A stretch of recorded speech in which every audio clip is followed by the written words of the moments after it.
and the engagement is off, you can have the whole crib to yourself. I said what I said. You're not picking up.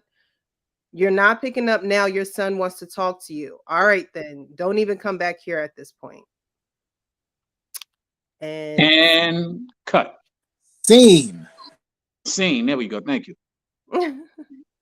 Alrighty. So, good evening, Hank. How are you? Good evening. Good evening, everybody. Happy New Year to everybody. Happy New Year. Happy New Year. Yeah. Alrighty. So, what do you guys think of those messages? Are there mixed messages there, or is there a communication error? Man, as I was reading it, I was just living vicariously through that gentleman. Really? Oh man, I was feeling. I was in the moment. That's what I was. What is my motivation? Now, in all seriousness, I think that it definitely is mixed messages. I personally don't understand always going to be by yourself, and I have kids, and I have a bae, but to each his own. I can't sit and determine what, the way she ended it. I can understand why he might have needed it. Okay. I'm trying to. You finished, Sean? Yes, go ahead. And listen, I don't know if the message was mixed. He wanted some time alone, but the way he did it was wrong. And I don't blame her for wanting to break off the engagement, because if my woman ever told me some shit like that, we're done. We are done. I don't see any way back from that. Maybe you guys see it differently. Listen, even if he's innocently wants some time alone, I don't think he did it the right way. But it's his prerogative. Maybe he doesn't care that much. He don't care. I mean, I would never talk to anybody like that. Even a fiance, it doesn't sound right to me. Now, I'm not even going to anticipate or try to say what I think I know what he's doing, but it just doesn't seem right the way to go about it. That's just the way I feel. I mean, it's not how you treat people. And Payne, I could see why you and Trey get into it, because his expressions, why you were saying that. Yeah, he said, I agree with our Payne. Cool. I don't like the way he communicated it. I don't like the sudden surprise of the entire thing. I think that it's in poor taste, and I think that it's disrespectful to his entire family to do it that way, the way that he's doing it. I think that if you need time to yourself, that's something that you need to communicate to your significant other and let them know this ahead of time, so the plans can be made and things can be adjusted. And what you can't do is you can't pull I pay all the bills so I can do whatever the hell I want to do, and you're going to shut up and be quiet. I get that maybe that might be the overarching message out of these red pill spaces some of these days, but that's not how it works in real life. In real relationships, that's not how it works. You have to communicate. You have to be able to have this conversation. Now, I will say this, though. I don't like the all or nothing attitude she gave him back. Okay, well, if you do this, then this is over. So they clearly have a communication issue, and they clearly have a trust issue, because she immediately jumped to, sounds like you want to go cheat. No, it sounds like he needs a break because y'all running the man crazy, and he tired, but he doesn't understand how to communicate that. So the best thing that's possible, I'm no marriage counselor here, I'm no therapist, but it sounds like this is the best thing that could have happened for the both of them, because they need to sit down and have this conversation. They need to figure out their communication and their lack of trust issues before they get married, because they do have children. And then this needs to be about the family aspect. So honestly, this might have been the best thing to happen to them if they can recover from this and fix it and go about it the right way moving forward. Okay. Hey, Mr. He said, what's up, brother? Hello, Mr. He said. Think. Oh, I didn't know Sean took over the show. I'm sorry. My bad. I'm filling in for King. Can I live vicariously this way? Is that what we doing? No, don't fill in for me, man. Oh, there you go. Right on cue. What up, everybody? Happy New Year. Hey. Happy New Year. King's having a rough weekend this weekend for King. It's rough for King. It's rough. I I started know. to change my shirt. I started to, but I said, "Nah, we still roll tide over here." I know that's right. Ride, hey, ride it down with your squad, baby. He Is rocking his No, that, but t-shirt, so he not feeling too bad. is that game still on? no, it's Nah, over. it ended. It's over. It's over? It's Okay. a wrap. Um, but as far as I agree with a lot with what Trey was just saying. From the part that I got when I came in on the video, I mean on the interaction. Um, yeah, it's rough. I mean, now she's I don't know. My man needs to get away from her. Now it's obvious he don't need to go back to her, and she might be doing him a solid by breaking off the engagement. I would tell him this: make sure you get the ring back. Don't let that heifer keep your goddamn ring. Ain't no damn way we're gonna do that. I'm not gonna. I seen the clip one time. Dude said, "No, you just keep the ring." I'm like, shit, you come off of that ring, else I'm a file some court papers on your ass. But yeah, he needs to get away from her because it's obvious he's already stressed enough to where he feel like he need to get away from her. And then when she throws it in his face, threaten call the engagement off, he should say, "Yeah, you do that. You go ahead and call it off. Matter of fact, I'm gonna do it first and call it off for you. Yeah, it's over. Hand me my ring. Let me get up through, and I'm gonna go get a hotel room, and you and the little rugrats can get on up out of my house." So Wow. I agree with y'all, Mr. He said. I'm sorry to interrupt. I see you about to chime in, but the one thing that you just mentioned is kind of my concern, and that's the kids.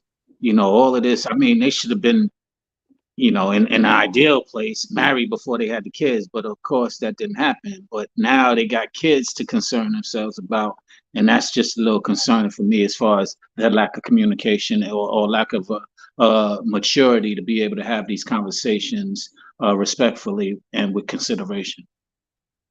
Well, here's the problem with that all or nothing attitude. It's like threatening your kid to spank them. If you don't spank them, they're gonna do whatever the hell they want after that. So if you're saying that this is over, it has to be over. Because otherwise, from here going on, that I'm gonna leave you on, it's empty now. Because I know that you won't do it. Because you didn't do it the last 3 times you said it. So that's why I don't like that all or nothing. Oh, well, the engagement's off. No, it's not. The engagement is not off. You are literally pulling at straws now to try to get him to come home, and nothing you're saying is working. So now you're going to try to manipulate him.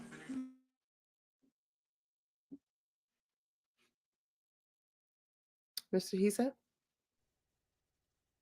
I think the guys nailed it. I wouldn't disagree with anything that they said. Just a more realistic approach on both parts. He sounds like a typical modern woman to me. He sounds like he wants a girls trip. And this is a conversation that we had, a while ago. It's more realistic approaches. It's more realistic, solutions to a problem of feeling overwhelmed. And we all have those moments, but it's the way we respond. And for him to, want to seclude himself for a few days. What if something happens within those few days? Like the provisions, the security that you say you provide to your family, you're cutting them off from that for 3 days or so. So, I don't know, in this world, I guess that he controls everything that happens in it. But I'm with the fellas. I think it was a very immature approach, but a lot of the, red pill space, a lot of men, pound on their chest and don't make the distinction of that nurture, that care, that consideration that a wife needs, that a marriage needs. And I think that's where, most people gravitate to hearing those points where they miss those finer points. But I agree with the fellas. Well put, fellas. I agree with y'all wholeheartedly. They both could have handled that a little bit better, but it just sounds like he sounds like he wanted a girl trip to me. I want one more thing before you go, Precious. Uh-huh. She did give him an alternative that he turned down. She did say, "Listen, I'll take the kids. I'll leave the house. You could come home and you can sequester here at the house, and I'll be gone." Now, either he didn't believe her, or that wasn't good enough for his plans. Well, what's the difference? Well, I see the difference from her perspective. And, Right? and From help her us perspective, understand it, because I don't. okay, well, you want me to? Now I'm trying to keep it short to under a minute, So the point I'm just trying to make is that Happy New Year, y'all. man, that's what I said, man. Happy New Year. The He said, I'm resolution gonna out the try to window. keep it short. From Other her minute, well, we perspective, know better Well, than if that. you in his own insist, house, if he's in his own house with her, that he shares with her, if he had plans to cheat, he'd be less likely to bring some skank over to his crib. I think. I would give him that kind of credit, right? Because that's their little sacred space. But he might not. But then you go, look at my man in his faces. But that's what I think she was thinking, right? So he turned that down too. So it wasn't like she was all or nothing. She said, if you need a couple of days away from me, fine. But I'll leave the house with the kids. And he didn't want that either. So I'll leave it there. she was all non-trusting and no trust. Well, So that could be true too, but she did offer that solution, that alternative.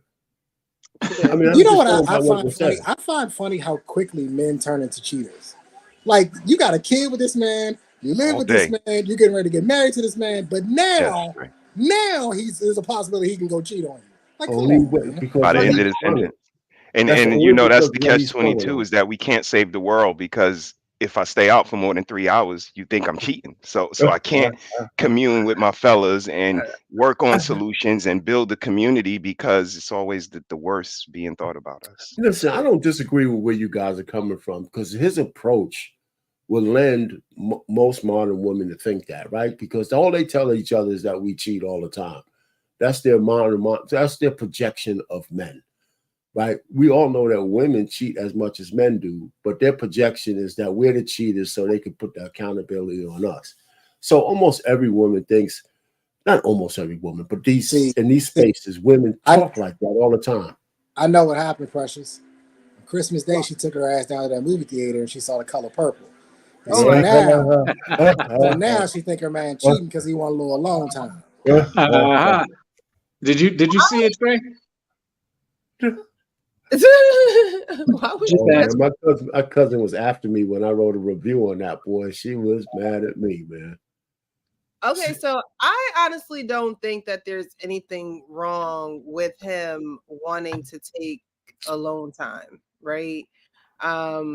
Because when you are the provider, or what he said, he pay all the bills. I don't think that he should have thrown it in her face that way, but when you are the provider, you know, you're not taking any time off. You don't have any time to yourself. You're not thinking about yourself. You're thinking about everyone else, right? And this is just me looking at the bigger picture. So you're as a man, you're thinking about everyone else. So if you say, I want to take 2 days to myself to get away, to relax. I believe it, King, you said this before, how you have a day, I forget, it's a day or a couple of days where you take that time to yourself and you don't answer your phone. You don't, you don't tend to anything else but yourself. I think men need to do that.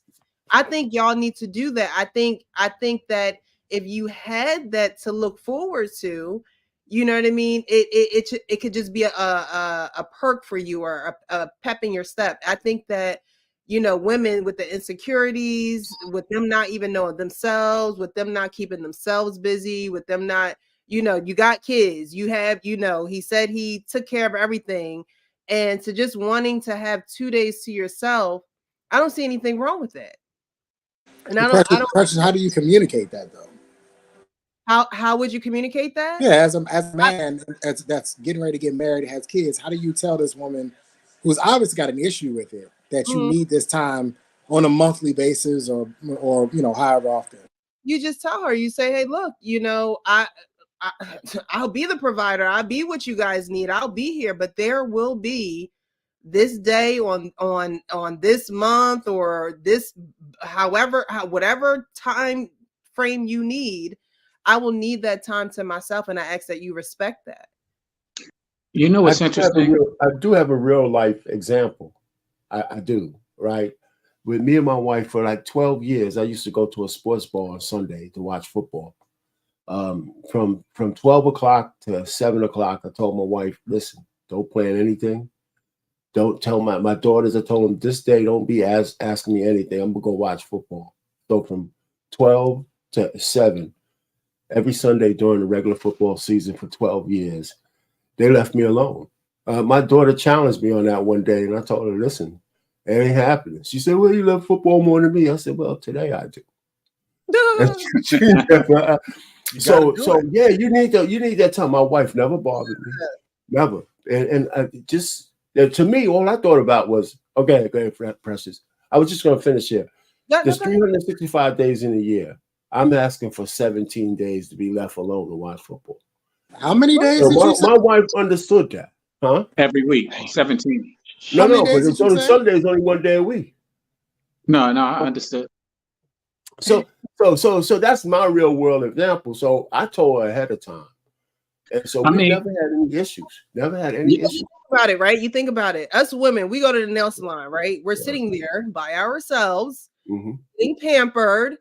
You know, some women go to the hair salon. They're sitting there for hours, getting pampered, loving on themselves. And so why can't men do that? Why can't men just, my father, look, if there's time that he wants to himself, he's gonna take it. If my father still goes to college football games. My brother has been out of college for so long. He still go to the high school games. We've been out of high school for so long.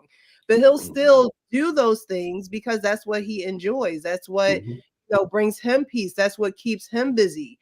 So my mom is not like, well, why do you gotta go to a game? The kids aren't even playing anymore. Like she wouldn't say that. She'd say, okay, be safe. Call me when you get there. If there's anything that you need when you get home, just let me know. Like, I don't understand why a woman would have an issue with that unless she's insecure, unless maybe the man, maybe he cheated on her before. Like, I can understand where there would be reasons where there's insecurity, but right off the bat to have a problem with a man saying, I need 2 days to myself, to me, I feel like it's selfish for you to not even consider that.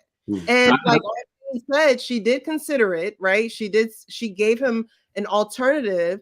But again, if a man is coming to me saying, hey, I need 2 days and I want to be away, I'm not going to say, well, why don't you be here at the house? If that's what he wants, then I'm not going to try to change his mind, because at the end of the day, if the man needs to get away, he needs to get away.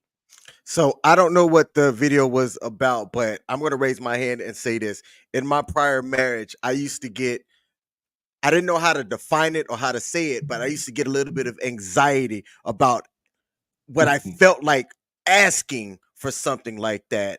And now in my older age and wisdom, I look at that as there ain't no damn way in hell that I'm going to approach somebody with anxiety about asking for something like that. Men, be direct about saying that, look, this is what's going to happen. If there's any pushback about it, you almost have to just kind of dust it off and be like, I don't care. This is what's going to happen. I need this back up.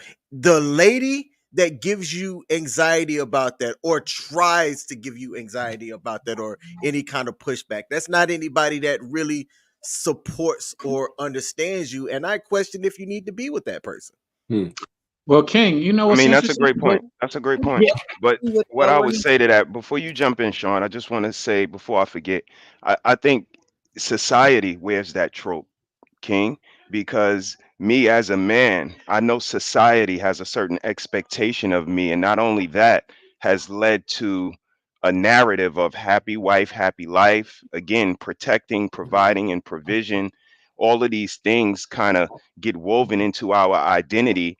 And if one of those things, in our opinion, start to fall by the wayside or get taken away from us, we feel less than. So in a situation like this, where our well-being and of course our self-sufficiency is always the utmost, but the first thing we think about is, what is that taken away from the family? What does that do to the family? How does that affect the children, the wife? And again, that selfishness, we're just not allowed to even fathom, because it's not what a family man does. That's not the identity of a family man. It's more selflessness than selfishness. And when we start to think selfishly like that, we get a different identity in society. So maybe that's why we're a little reluctant to go that route, because I know I am. And I can Used to agree be, with you not there. anymore. King, I was going to say, you might not have heard the dialogue, but it sounded, I was going to ask you, was that you and your ex-wife? Because you hit it right on the nail. Like everything the man said, almost you said verbatim. Yeah, man. And I'd probably say it was. yeah. And I'll say this, what Mr. He said just said was very powerful because I agree. If we're going to have this theme of selflessness, that as the man, the head of the household, is providing to the family, then we have to conduct that. And I think that a lot of his methods and his ways of trying to relay the message of him needing time off wasn't selfless. It wasn't. It was very selfish and inconsiderate. And that's what I think might have been some of the pushback. Of course, there's some insecurities there. I agree, and societal has a lot to do with it because girls trip, guys trip, that implies almost going out to be careless and inconsiderate. And that's the problem with that whole concept. Not that that's what it means. Of course, that's where the security or the trust comes in. But really, society has implied that when you want to go out on a girl's trip or a guy's trip or a lone trip, that you're going out to be careless. And I think that's part of the reason why that narrative is so risky and so concerning for people who are insecure about it. Is because society has deemed it to be go out, be inconsiderate and careless. Hey, Precious, can you do me a favor? Can you bring it back up? I just want to read that first text that he sent because I disagree with this. I think his communication is trash. Yeah, it To is. begin with. So he says, "Babe, don't get mad when I say this, but I'm taking 2 days to myself." No, Trey. I'm sorry. Go ahead. Yes. Sorry. That to me is trash communication. Yes, sir. Yes, sir. Right. This isn't a situation where he's saying, "Look, babe, I'm stressed. A lot going on. This is going on. The kids going on. I think I'm gonna need 48. I think I'm gonna need 48 hours. I just need to decompress, babe. I need to decompress. I need to relax for a minute. Maybe a hot tub. Maybe some room service. You know what I mean? Maybe a massage. And then boom, I'm back." He's saying, "Please don't get mad," and he's springing it on her. And so I want to ask you guys. You guys are married in serious relationships. Is this healthy communication? I don't think it is. No, Trey, I sorry. agree with you wholeheartedly. It's not. And you made a valid point. It's not at all. It's no consideration whatsoever. And had it been the way that you just laid it out, you laying out your intention. So when you lay out your intention, it gives a lot of you get a lot less resistance because you're laying out your intention. You're being very clear on what, why, what, where, and how you plan to take this time. And so it gives comfort, it gives security, and it gives the ability for your woman to feel one, considered, two, in the know, and three, more willing to accept what it is that you're asking. So with looking at this, I mean, first of all, he's asking for a lot, and 48 2 days away from the kids. And if he's being stressed out by the kids, what do you think that woman's going through? So you maybe he maybe if he said 24 hours, okay, man, I can understand that. You doing what you need to do, especially the way he came across, like Trey said. Yeah, it sounds questionable. It sounds questionable. If he sit there and say, like Trey was saying, I'm going through some shit right now, and I need some alone time. I need some time, a day or two, to get my shit together and go and get my my mental right. Okay, I could be more accepting. Yeah, seeing this again, like I said, I didn't see the first part. I caught the second. I guess the second part of the text. Yeah, it does sound kind of questionable. I probably would question his loyalty. I'm just saying just seeing that part where he came off like, yeah, I just need a couple of days. It's not like he's been rushed because his side chick is ready to get it going wherever they're gonna be at. So The funny No, I thing would is, I don't agree. think a man up here is disagreeing. I think we all kind of see that writing on the wall, and that's probably what she's seeing. Well, We just, the side piece made the reservation, so he got to get in. You know what I mean? It's on her clock. Well, he Betty, couldn't don't break get it. mad. Nope. I do think Never it's poor ever. Well, communication skills, though. I wouldn't disagree with that. Yeah, for right, sure, for At sure. all. it's definitely poor communication skills, but however, you know, I still don't think that there's anything wrong with a man No, I communicating agree with you. I agree with that too. that You just he got to needs communicate it properly. I for, think that's where we are. yeah, Yeah. that's, you know, because like you guys said, it is a societal, you know, you're looked at if you want to take some time to yourself, like, oh no, you can't do that, you know, and you know, even a car, you got to take it to get oil changes and it breaks down, like, you know what I mean? Like, you guys aren't machines. So you have to Still, take time to love on yourself and take that time out to care for yourself as well. still is So a double standard. If my wife came to me and told me some shit like that, I don't care how she communicated. The answer is no. Right on, brother Payne. You that's know a what I'm good saying? point. I don't wait, care. I wait, don't you care how said, she Well, communicated. these I said it gotta so have also it. right. microphone hogs, ain't you? Y'all don't want to give that goddamn mic up. Uh, Give it up, man. Give it up, Shiny What Payne. did I say? I just That's the problem. Y'all been saying too damn much. Let me talk. oh, listen to you, man. Good. I don't know. Like I said, with something like that, he's got to give a lot of detail. If you know your woman's got some security issues, you're going to have to give a lot of details and a lot of specific details on what you're going to do. Look, everybody, if you have any questions, I'll be staying at this place. You know, here's the phone number to the place, to the hotel, or to my buddies where I'm going to hang out at. You know, if there's any issues, you call me. If the kids need something, you call me. Make sure, but you know, make sure you give a lot of detail, not only for you to cover yourself, but to for the security hub, and just for GP just on GP, because like he said, anything can happen, and you want your woman or your man to know exactly what's going on, where you're gonna be at, so we know what's what. I mean, if you're gonna do something like that, especially come just out of the blue. Now, if it was something different, playing like you said, a guy's trip, we've been planning this for about 4 to 6 months, so you already knew what the deal was. Why are you acting like it's now? No, you shouldn't be. You know what I'm saying? So you knew. This looked like a spur of the moment type idea he came up with. Yeah, you're gonna have to give a lot of details on exactly what's gonna be going down and where you're gonna be at. Else there's gonna be some problems when you get back, regardless. But of course, like you go further down the story, it sounds like they want to be out anyway. It don't sound like it's the relationship's already on the rocks, especially when you threaten to leave because this all of a sudden came up. Yeah, so it's always sound questionable anyway. So. Alrighty, we're gonna move on to the next video And that I want to. I'm sorry, who was that? oh King? no, I was gonna say while you were getting that set up, the mods just hit somebody with a ban. That's what I'm talking about. Shout out to our Oh, mods My in the buddy. chat. Shout out to the moderation. That was you?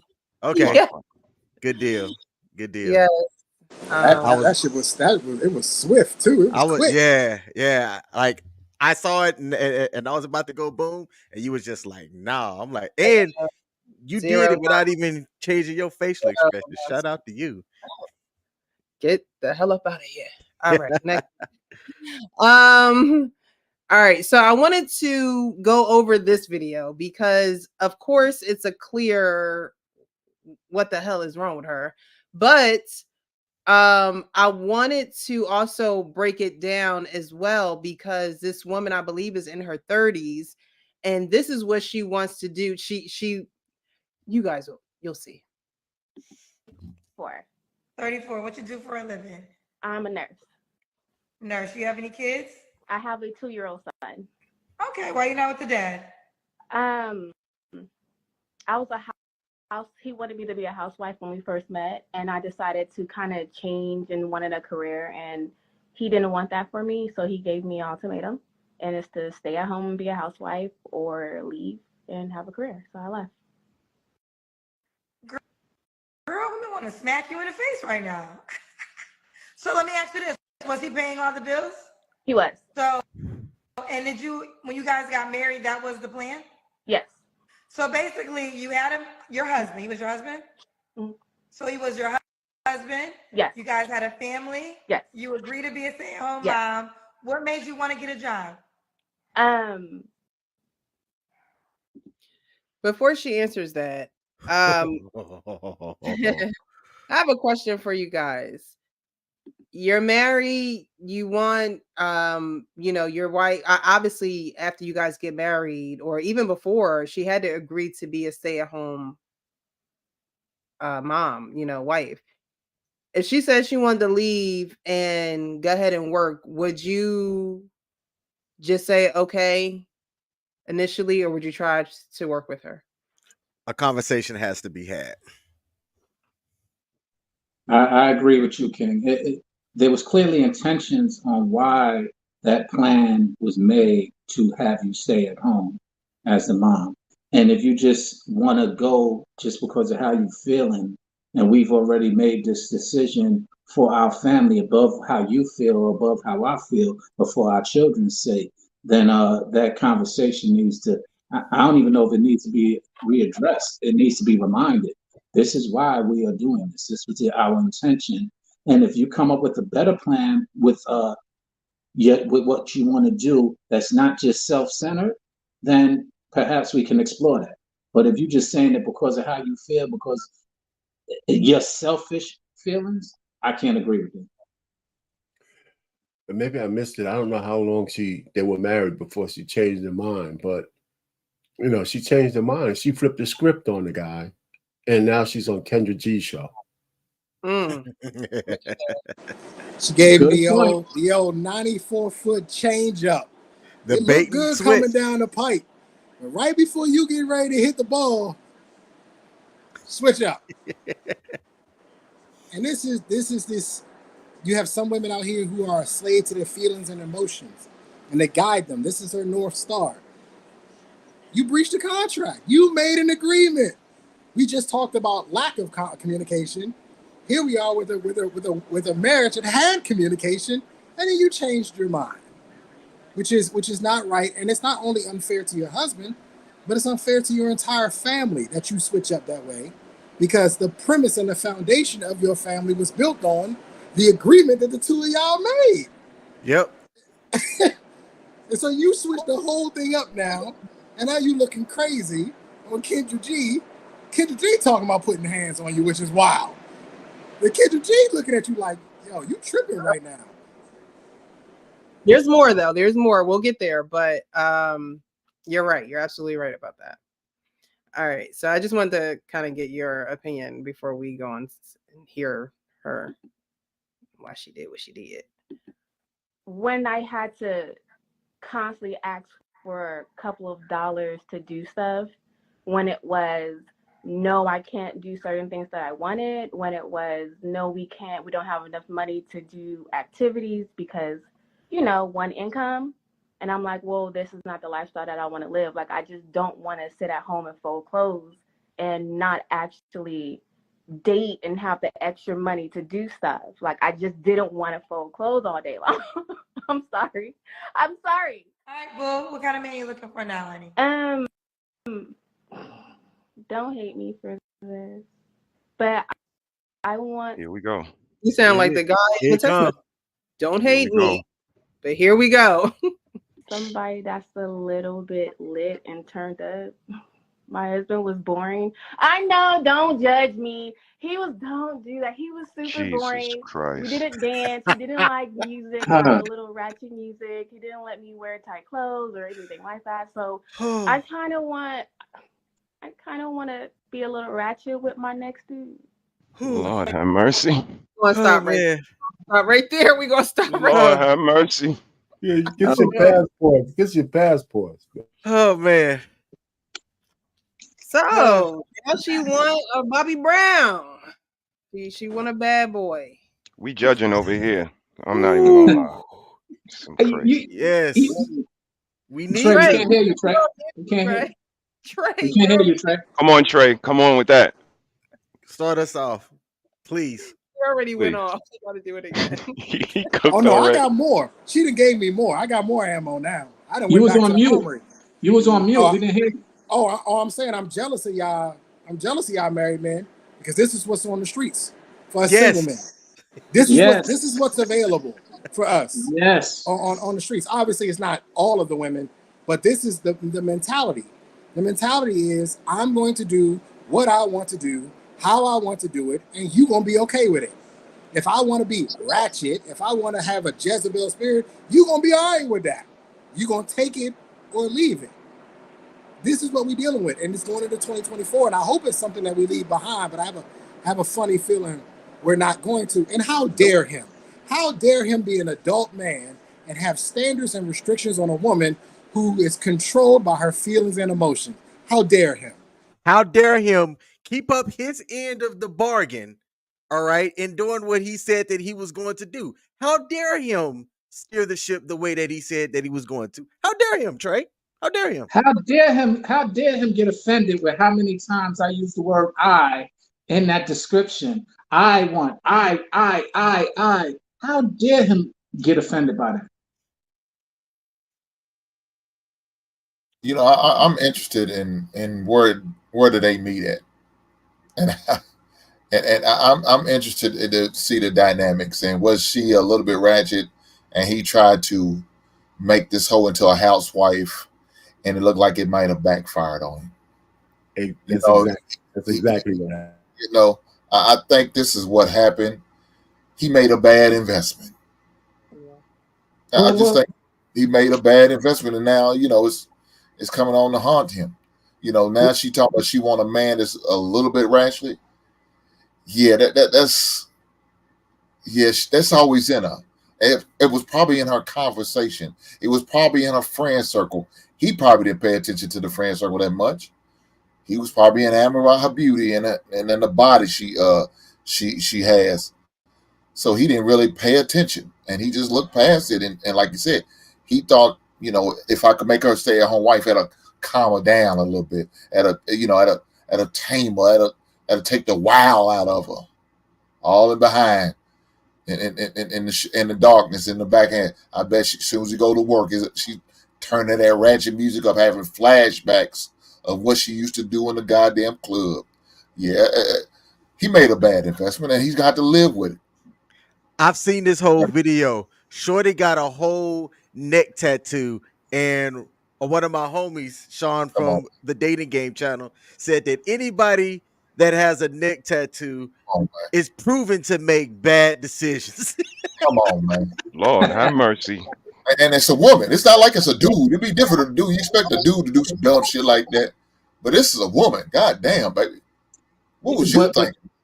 That lends to some good conversation on our vetting system and how signs like that, the unspoken signs, the tattoo on the neck, or the ratchetness with the girlfriends, or the things that we should always take consideration. We should take into consideration that we often, or some men often don't.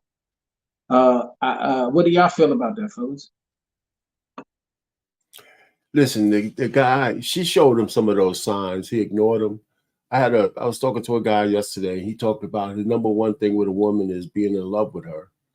I said, there's a whole bunch of graveyard of men who love their women, but let that gate open and marry them without looking at. And the woman is wearing a red flag dress, and the guy don't see it because he's in love. This is the example. This guy fell in love with this chick, and he ignored all the red flags, and he let her in, and she's giving him a taste of his medicine. He's got to be accountable for that. He can't. Arpain. She that wasn't love. She putting that snap on his ass. You made it his That's fault? what it was. God. She putting because she ratchet. No, and hold she on for a fun second. and she free and she doing whatever she want to do out here. He didn't know what to do with all that. No, that's true too. But it's his fault for marrying her. He had to see some of that. He had to. Now she's responsible for her actions, but he's accountable for letting her in. He's got to be. He's the gatekeeper. How did she get in? How did she get in? Right? It's hard to see when them clappers in your face, Arpain. I know it's been a while, but that's what I'm it's hard to see out here. I agree with that. See out here with them clappers in your face. I agree with that. He thought he found one.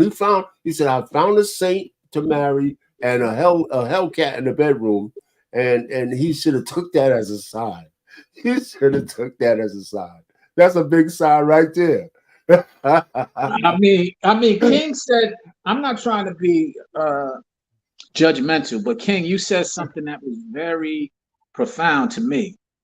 I believe it was you, if you had a tattoo on your neck, then you may probably be subjected to making bad decisions.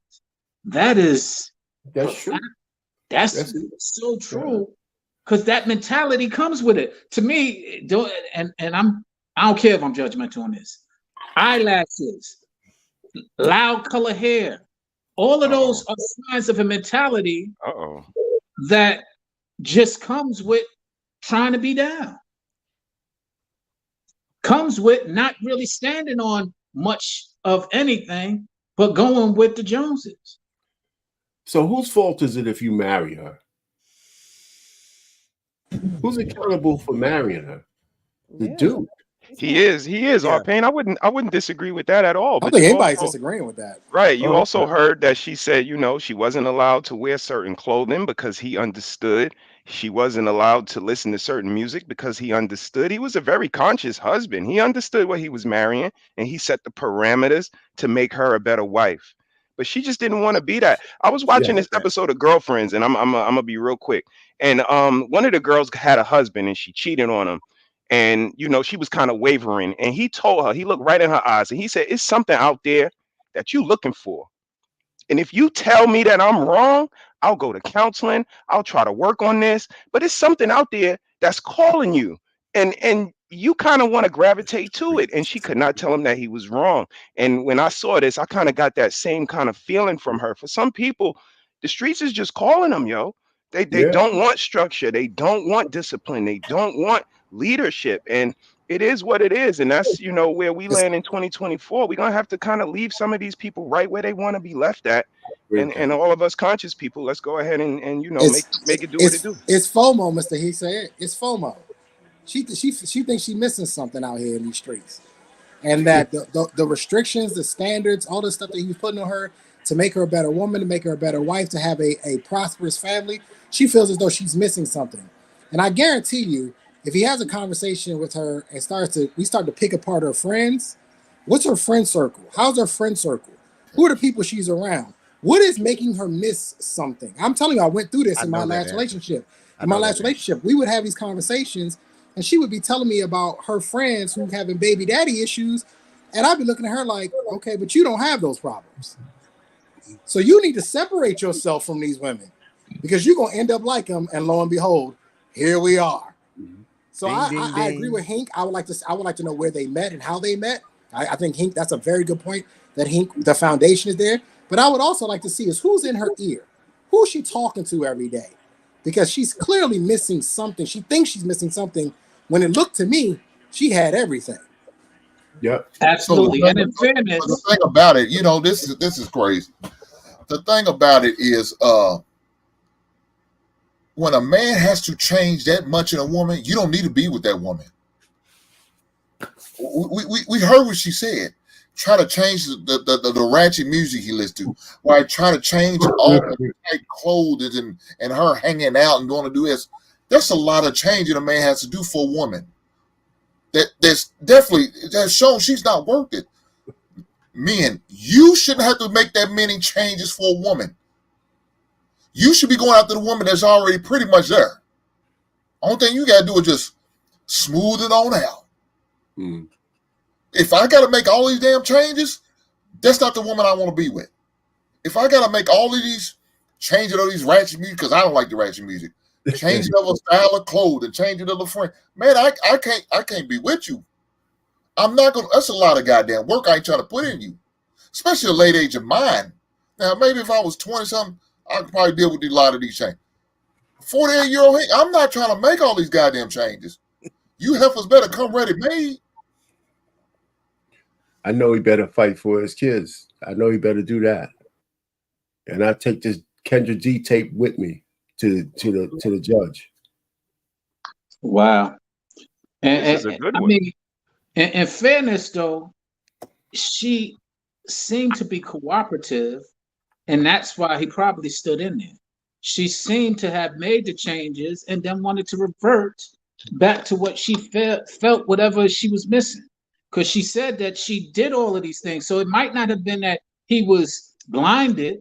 She was actually complying or fronting or lying, depending on how you want to look at it. And you can't help when somebody lies to you and they continuously lie, and you get that trust because you're seeing them do it, and then they just go left on you. Rashad, did you hear what I said? If he had to have her make all of these changes, that's a lot of changes. That's just the one that she talked about. No telling about the ones she didn't speak on. If Hey, you got to make all of these damn changes and concessions for this woman to do all these things in order to do it, yeah, you're wasting your time, especially some of the things she said. I'm not agreeing. You're I'm not. absolutely right. Wear tight clothes. You know that's not the type of woman you want. Why go after the woman when she's wearing tight clothes then? If that's not the type of woman you want, why go after her? Because now I got to make a change. You know how hard it's going to be? These heifers ain't doing it cold turkey. Well, sometimes Not doing it cold turkey. It's going to take years. Shit. They didn't start wearing these tight clothes overnight. It's going to take some time to get out of these tight clothes. It's hard to do, Hank. It's hard to do. And you know you're going to take a long to get ratchet. Again, talking about just a little bit of ratchet.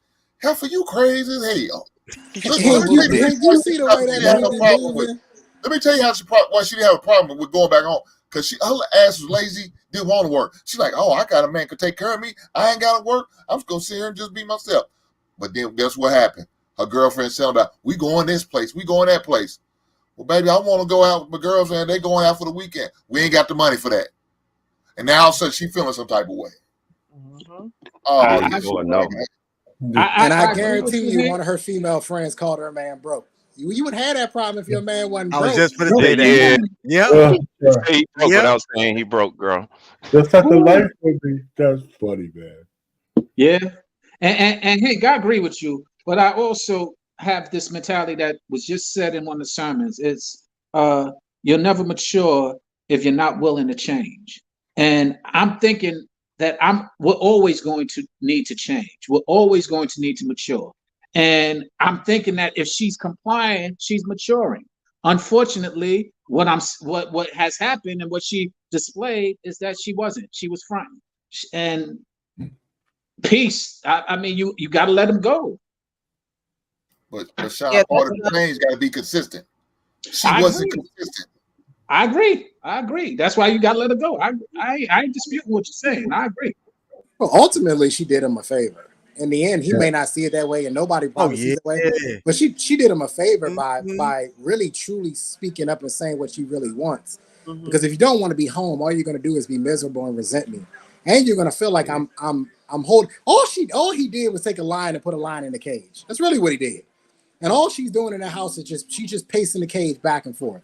Can't wait to get out. And as soon as you let them out, that's typically when they attack because they've been waiting to get out. So the best thing for her to do is to go about her own way, to go do what she wants to do, because she's only going to resent him in the long run, which is only going to cause problems down the road. She did that man a favor. 15 years from now, when this guy recovers and things like that, he's going to be well. And 10 years from now, or sorry, in those same 15 years, she might have a case, or she might have put case on a dude that decided to rough her up, because that lady is an agent of chaos. And anyone that chooses to be with her won't have peace in his home because she wants the chaos. She invites it in. She encourages it. It's King, easy to see. Remember when we read messages of the woman who was texting her ex-husband because the current boyfriend was abusing her? And he's like, well, why won't you come to my rescue? I have kids with you, and blah, blah, blah, blah. That's what happens when you want to forfeit what you have at home for what's in the streets. Yep.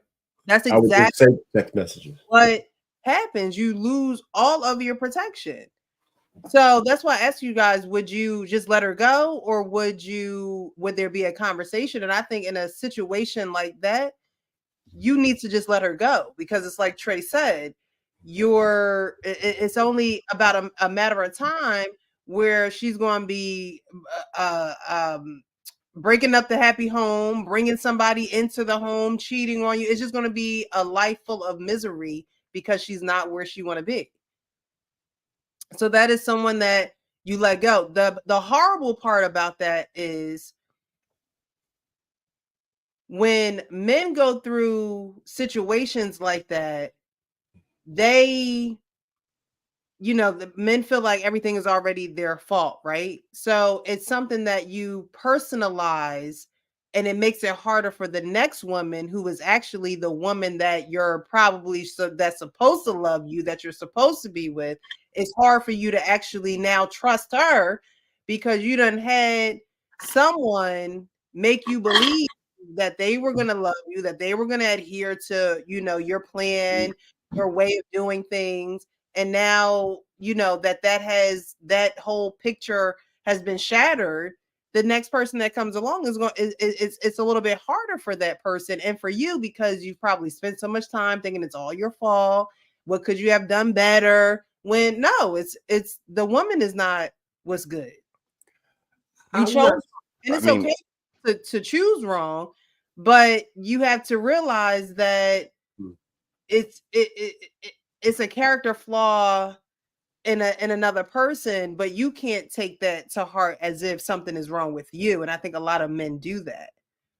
Do they? I mean that's a I'm not. very great point. Because I Is think it? I you don't. I have don't. I don't agree with have that 100%. you have to look at yourself though. I mean, Yeah. you have to, because you got to see what about you made you choose her. What was it about her that made me say, okay, I'm gonna take a chance on her. You know what I'm saying? So you have to. Am I attracted to toxic women, or am I trying to, build a chick? I mean, am I trying to just fix up every woman I come across? Is that why I chose her? So I think it's probably warranted that we do that, and so I hopefully, think you should. I think you should do that. I just think that it shouldn't be something that hurts you to the point where now you don't feel as though you can trust somebody else. Yes, take a self-evaluation, but also let that go. You know what I mean? Like don't allow it to be something that you're looking at yourself like you're second guessing yourself as a man. I would say second Yeah. guess. It's hey, take some things, learn from it, but you still gotta put that bolo out there. You gotta be on the lookout for certain things. I mean, so I don't necessarily 100% agree, Precious. I think men get cautious on the next woman depending on how bad he gets beat up if he gets raked over the coals in a divorce. I just think that as far as going to the next woman, yeah, Hink is right. You got to make sure that whatever your vetting process that went wrong, you can't do that again. Mhm. But I'm not so sure we carry trauma from woman to woman like women do with men. I don't. Yeah, I don't. I I hear you, don't. are pain, but I'm gonna have to lean towards Precious and Hink on this one, Okay. only because Okay. sometimes we may even give people the ammunition to fire against us. In this situation right here specifically, he may move on and tell a woman that he was a part of a failed marriage, and he truthfully he was, technically Right. he was, but Right. he wasn't the part of the problem. He was actually, again, a conscious husband, but that dynamic, the marriage overall failed. And again, a person will use that as ammunition against you. Yeah, this is repeated behavior because you were a part of a failed marriage, and again, this is information that I gave you, but you weren't specifically inside of all of the details to know what went on. So I Okay. think you guys are right that we can't internalize these things and take them and make them define us as men, as husbands, as potential partners. But we do have to take stock in the part that we played in the situation. Absolutely. Do you have the rest Yeah. of the clip, Precious? Yes. Oh, there's more. Oh Oh yeah. shit, there's Oh, more. oh Oh yeah. yeah. Oh yeah. Yeah. You hold it. You have this good ass man, might have been born, but a good man, married you, was your husband, took care of all the bills, probably wasn't that lit. Got divorced. Now y'all here in the streets, and you about to meet So these rats. let's hold on. Let's. I want to be clear about one thing. He was extremely controlling with when it comes to like. So one of his rules was I can't have long hair because it reminds him of strippers. Another rule was he gave me a rule on how far I can drive away from the house. He also said no social media. He also said no tight clothes, no long nails. He gave me rules. Okay, so now that you give me more context, I'm gonna take good man out because that's some crazy shit right there. No, No no, more kids. Wow. no, Precious. no. Hold on. Fresh. Okay. I knew Kendra Wow. wasn't gonna be able to hang in there. I knew it. I knew it. Hey, Trey, She she was bailed Kendra Kendra out was was on us doing good. so well. Kendra was doing immediately. so well. She was doing so good, and I was just like, "Don't give Kendra an out, because if you give it to her, she's gonna take it." And She you took it. gave it to her. And she took I'm it sorry, I don't see controlling. I don't immediately. see it. Yeah. What I you don't see see is controlling. structure and discipline, and Structure and that's what discipline. us men we see. Now, I will say this: there's a fine line between controlling and structure, but that's to the men and to these men that are on this stage right now. We're all mature enough to understand we're not trying to control you. We're just trying to give you structure due to the fact of your loose ways, of your thirst for attention or your thirst for these streets. And but to Hink's point, if you see all of this thirst, then yo, leave it alone. That's too much change that you got to do. If in Yeah. fact she ain't willing to do it. Yeah.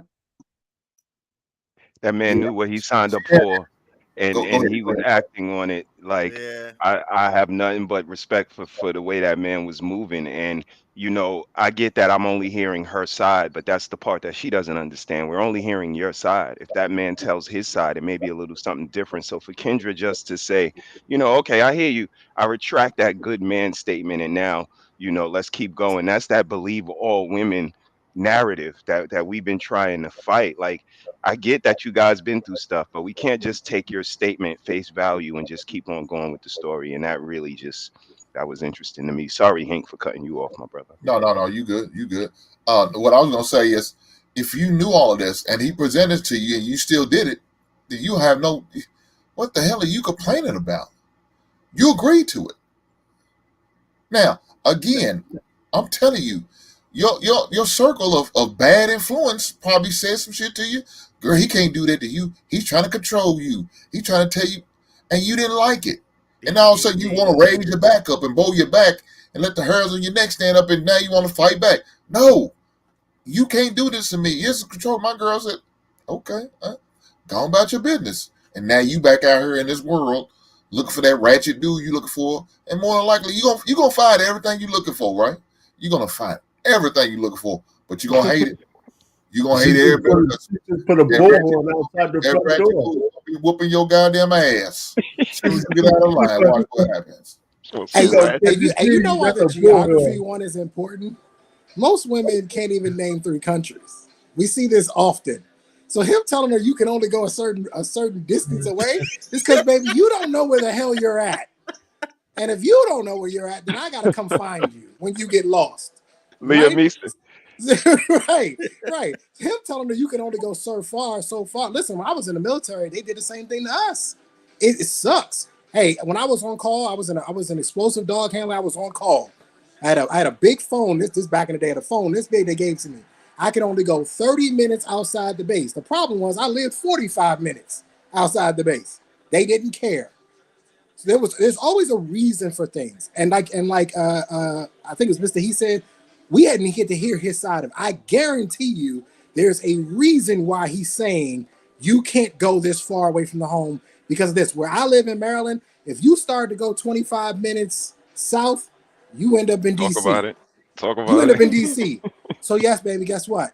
I don't need you in DC. That's carjacking central right now. I don't need you getting carjacked. So no, I would tell you, hey, you can't go this far because I'm gonna have to come get you, or I'm gonna have to call some people that I know to help you out. So I wonder why he's putting all these restrictions on her, and it's probably based on what Hink said. She was wild, and he thought he could tame her, and he realized that you can't do that. The hair one though is interesting. The hair one is interesting. I see this is why we got to have inside of it. Because very rarely do you hear a man say he doesn't like long hair. It's typically the Long thick opposite way hair. around. Right. We don't like But long but thick hair. but listen to what he said, what she said. He said he didn't like my hair long because I look or Like a look strip. like a stripper. Yeah. Like a Oh yeah. strip. So that's some underlying details of what he's really feeling. It's probably blue. Sean, what do you? That's Maybe part she because was a all stripper. them Maybe he met her tattoos at the strip club. in the arm. You see all them tattoos on the neck and the arm? And so that's probably where he get the stripper vibes anyway. Look, that's probably where he found that. Let's be honest. He probably found on his corporate outing. His guys had a beer at the strip club, and that's where he met at. And now he said, "I'm gonna take you away from all that wildlife." Yeah. Well, he And I'm put the gonna pull 20 you in to the G string. He put the 20 in the G string. this This ain't guy. work. Yeah. This ain't work. I Said, ain't why you no gotta real work here? stripper. He put on his cape and said, "Here I come to save the day," and All Shout out these to it Q. killers and backfired on him. stealers. You Shout could out get to yourself hurt here. I keep saying I need to get in the cake business, man. It's big business out here. Yeah.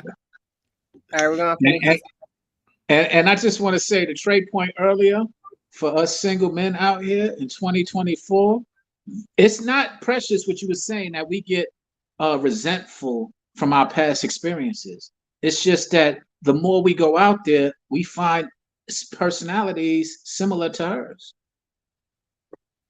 And no matter how much we try to ignore women like her, you just see it day in and day out. It's hard to ignore it because you just keep saying, "Listen, I was out last night." And I agree with Hank. Listen, you don't want to pay attention to the women with the tight clothes on, but they are everywhere. You can't go anywhere. And I was out last night with my boys. We're celebrating the new year. You can't go anywhere without seeing women with, I mean, the stripper look is the look. This is what these women look like. They look like they straight off the pole. I mean, even down to the heels that they wear. These are the same heels that the strippers wear. They wearing them for regular fashion. Mm, mm, mm, mm. Ridiculous. All right, we're gonna finish this video out, and then we're gonna get to Simone Biles. Don't hate me for this, Okay. but I said no to the first one. Love my son, but I said no to the first one. So I don't want any more kids. You can have kids. I can love them like they're mine. You don't have to answer, but I'm gonna ask. When's the last time you was intimate with someone? Like 3 weeks ago. Who this man? Hey, yo. I think we fed off of our loneliness. Like he was complaining that his wife died 2 years ago.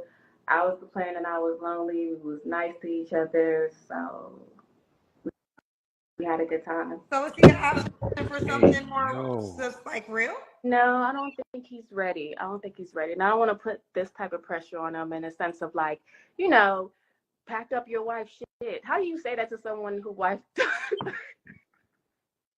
He used that I so he know, could get so I don't laid. want to say that, and I don't want to do that. So I'm like, you know what?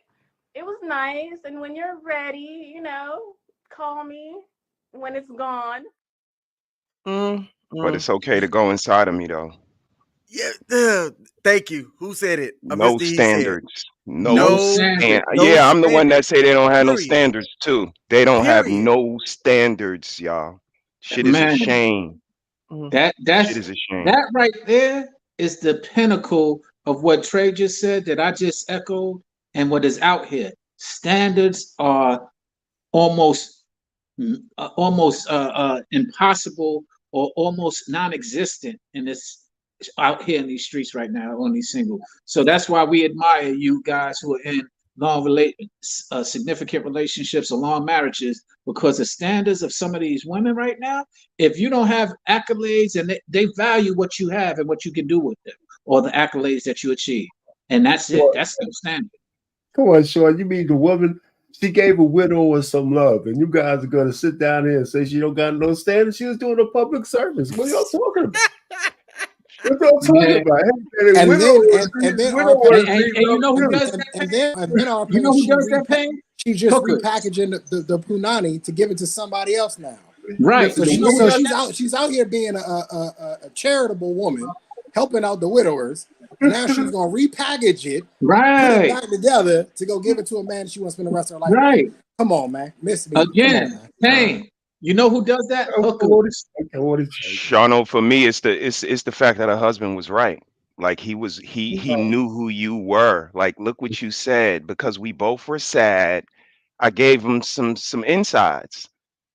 Unbelievable. He knew that you was this person wearing your tight clothes and your ratchet music. And the minute you get a little bit of struggle love, a little bit of attention, a little bit of toxic bond, your legs are opening up.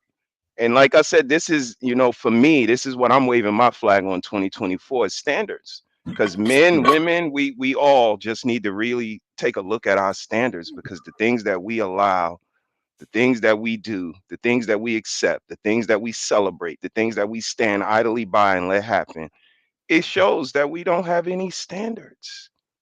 And this right here, kudos to him. He was right all along. I think she was an exhibitionist too, or something like all of the ingredients were there, and he saw them. And this is what we talked about 3 years ago. They don't want direction or discipline No. or structure or schedules or all of the things that we as men bring to the household. And if they would have just said, maybe we can entertain this conversation, we wouldn't be here 3 years later still having the same conversations. But if the standards don't raise, the results don't show, if we don't give praise to the people who deserve the praise and stop praising the bizarro world, we're going to continue to move in the fashion that we're moving. But this was a prime example of having a little bit of standards, and kudos to hubby, because he did. Hey, the part that made me laugh was her saying that he wasn't ready. Okay, so we had sex and we slept together because he was sad and I was lonely, but he's not ready for a relationship. Hey, take a look in the mirror, because what every man on this panel sees is a woman that is not ready for a serious, committed, monogamous But that's relationship. what I was gonna say. It's like you go on to Kendra G show, who has so many viewers. I mean, she's not only on Instagram, she's on YouTube, she's on Facebook. So it's like, who do you really want when you, I guess, market yourself in this way? But she said who she Like, wanted. She said who she wanted, though. A ratchet, Yeah. exciting. She's Yeah. lying though. Yeah, She's lying. She's lying. What she wants is a sponsor. That's what she wants. a spot. Yeah, and she doesn't want that person long term. She wants that person for the short, the here and the now. Yeah. And when she gets to where she's 45, 50 years old, with her box wine and 2 cats, she's gonna realize that she effed up. Riesling. Yeah. And what's funny is she wants this future. She wants the future of a toy and a bottle of wine. That's going to be her future. That's what she's replacing her standard of man for right now, is a toy and a bottle of wine. And it's an unfortunate reality that is growing in our society. And to everybody's point, tumor. what was that? It's a full-fledged tumor already. It's not just growing. It's past the Agreed. veil. We should have known. Slut walk. Amber Rose. You want to be a slut? What kind of standard is that? Hey, the crazy part about that too, it came out that when she broke up with her dude, the same guy that supported the slut walk, she used the fact that he supported the slut walk as one of the reasons why she lost attractiveness to him. How crazy is that? Ain't that a bitch? Bing bong. Yep, I remember when she said that, because I was sitting there like, wait, what? My mind was blown. This lady in the Kendra G video is displaying the same type of decision making that tells me that they need, not even say they, women like her need structure but are so resistant to it that I don't know what it's going to take to get them to see that in their younger age. Can I say this from what you just said? Are y'all talking about part of the video that hasn't been played yet?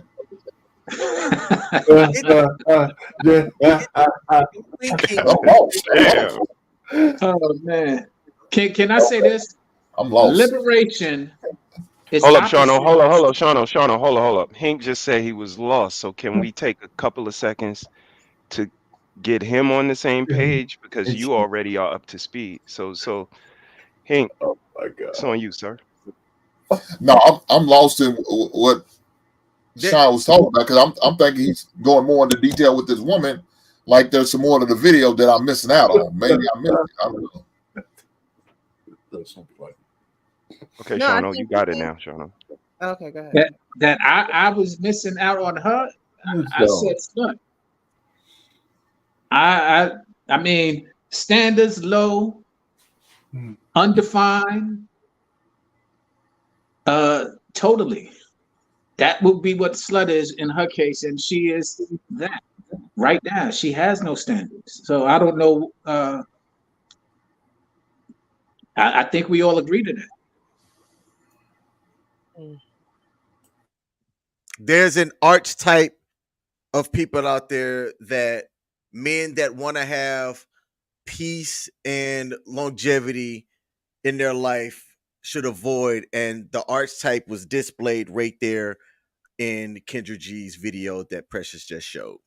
Don't ignore that person just because they're attractive to you, just because they might throw that box on you and do it well. Do not ignore that person in the short term, because in the long term, they will be a chaotic tornado in your life. If you choose to accept it, then deal with the consequences.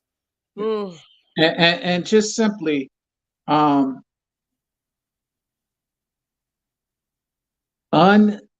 careless liberation is simply untamed energy. And I think that's what's going on right now is you want to have liberation carelessly. And which really implies you don't want any structure. She said it very clearly. You don't want any structure. You don't want any discipline. You don't want any rules. You want to be able to do, as Trey said, what you want, when you want, and why you want, and how you want.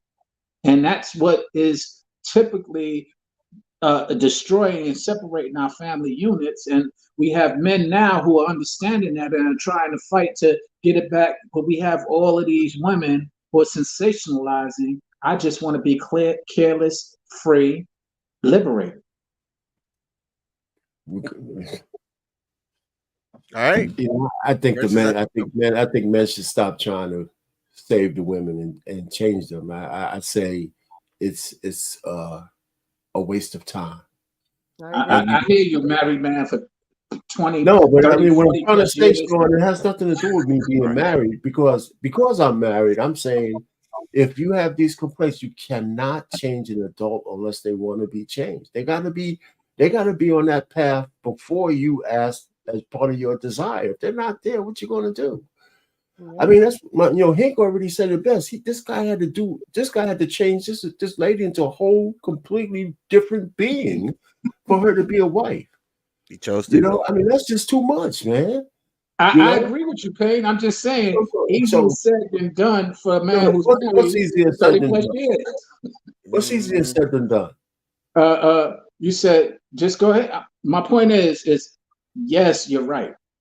But the problem is that for a single man who would like, we don't want to change, but we would like to find somebody who already is either untraumatized or healed, or has virtues and standards. And it's very difficult to find.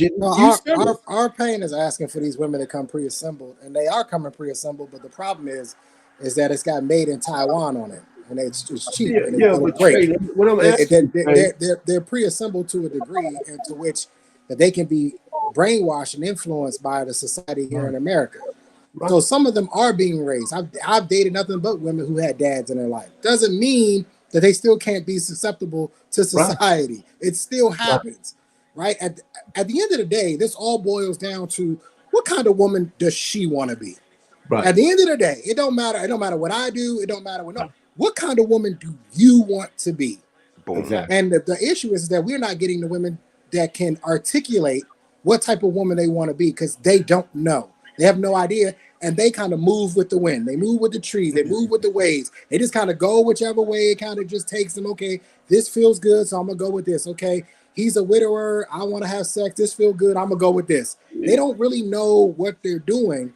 I think for me in 2024 and going forward, one of my questions is, what type of woman do you want to be? There you Explain go. this to me. There you go. Ask her, just like you just said. Ask her. Mm-hmm. Ask her that question. That's a great question. And Trey, then you the she's prototype, Trey. And how much debt you got? all of those questions. God damn. All of those questions, man. Ask them. I'm serious. That's what you got to do. Instead of trying to change them, ask the questions you need to have answered. I mean, I think it's really that simple. No, I shouldn't say it's simple. It's really the thing you have to go through, because some of those questions are going to be hard for the typical man to ask, because he knows that he may blow a chance with that woman who he's so excited about, but he's But got to do it. But he's got to do it. That's the thing, RP. He's got to ask those He's hard got to questions. do it. blowing, if you feel as though you're blowing something because you That's don't what want we do. to ask a difficult question, That's not the then one. that's not the person for you. I agree with you. I agree. If you can't be honest about certain things with someone, then that's not the person for you. If you feel like you got to hold back certain things or you can't say certain things, it's not the person for you, because the person that you're supposed to be with, you guys should be able to share certain things. You guys should be able to talk about certain things. You guys should be on the same wavelength about a lot of things. And so if you're not blowing nothing with nobody. You just not supposed to be with them. I Now, I agree think with that's you. what I was saying earlier, that I think people, men and women do it too. They take it to heart, like, oh my God, it's me. And it's like, no, that just wasn't the person for you. But keep it moving, keep in pursuit of what you want in life. Don't allow it to stop you, or don't allow experiences to get you so, stressed out or hurt or whatever the case may be, that now you're like giving up on what you actually want for your life. But I don't think that if difficult conversations and certain information allows you to see each other or the situation for what it really is, Really is. you can't be afraid that you're going to blow something. You didn't blow anything. Actually it was a revelation that probably needed to happen, because and any other circumstance it probably wouldn't have. So those are the questions, like you said, what kind of woman does she want to be? That woman never wanted to be a wife. Right. When you hear somebody say, well, I didn't want to fold clothes all day, women have a horrible, they just have we can exaggerate something so bad that it's just like the extreme is just so extreme. Oh, I didn't want to fold clothes all day. You're not folding clothes all day. You know what I mean? Like, you're not doing that all day. You just don't want to be home. You don't want to be, under the submission of somebody, or the covering of somebody, or under the discipline and order of someone. And when you're in a relationship, there's order. So when you say that women don't know what they want, or whatever kind of woman they want to be, a lot of women don't know order. And so it's hard for them to say, oh, well, yeah, I want to be a wife, because being a wife, you have to fall under an order. There has to be some type of discipline there. And if you've never done that, if you've never played sports, if you've never really committed yourself to, serving or anything where you have discipline and order, being in a relationship, especially a marriage, is going to be something that scares you. Because you're somebody is controlling you. Someone is giving you, certain instructions. And like she said, he gave me rules. Well, you're in a whole relationship. There is not anything goes. What we doing out here? You just can't do anything in this relationship. Ooh, now we said half of the things you just said, Precious, will be blasted, because you're absolutely right. And quite frankly, it's happening even more. And Payne, to your point earlier, ask questions. That's all I do. As a matter of fact, I'm trying to come up with other methods. Like that's why I asked about certain signs that Hank brought up, or that King brought up. When you see certain characteristics, that's why I am prejudiced to the eyelashes. It's because I'm starting to learn other methods to identify some of these things prior to having to even go through long conversations, to where initially the conversations are all being answered correctly. Oh yeah, I want this, and yeah, I want that, and yes, I do understand all that, and yes, I do want this, and then the characteristics start coming out as time goes along. That is not what you're speaking of. Similar to the girl we was just speaking of. She came up with all of, this is what I want. I want to be married. And then the characteristics of what she not wanting order, not wanting any structure, not wanting any direction comes out very clearly. And at that point, you've invested a lot of time and energy asking all of these questions. Yeah. Usually a lot of things aren't going to come out in the beginning. So that has to be a known something in your mind where you're like, all right, I'm not going to know her.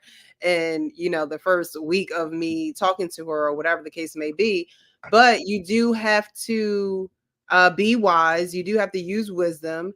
And as far as men want wives, right? When you find a wife, you find a good thing. That's what the Bible says, right? But what kind of woman do you want for yourself? Because when you think of wife, you think of roles, you think of what they're going to be doing around the house, you think of her being a mother and taking care of the kids. But what type of woman do you want? What type of personality in a woman do you want that you feel as though you could stomach for the rest of your life? Right? And so he probably thought that he could stomach that woman for the rest of his life, not realizing that personality of a woman is not who he needed for his life. Because when you go to try to change somebody, you're pretty much trying to play God in that sense. Essential. You can't change anyone. You shouldn't go in trying to change anyone. You see people for who they are, and you choose if you want to deal with them or not. And so again, he made the wrong choice. But as a man, you guys, women can't make too many wrong choices. I mean, men can't make too many wrong choices either. But you guys can. You're the gatekeepers of relationships. So you can make your wrong choices and self-correct and keep it moving. Women can't make too many of those type of wrong decisions. So we're going to get to Simone Biles, because there's a lot of women that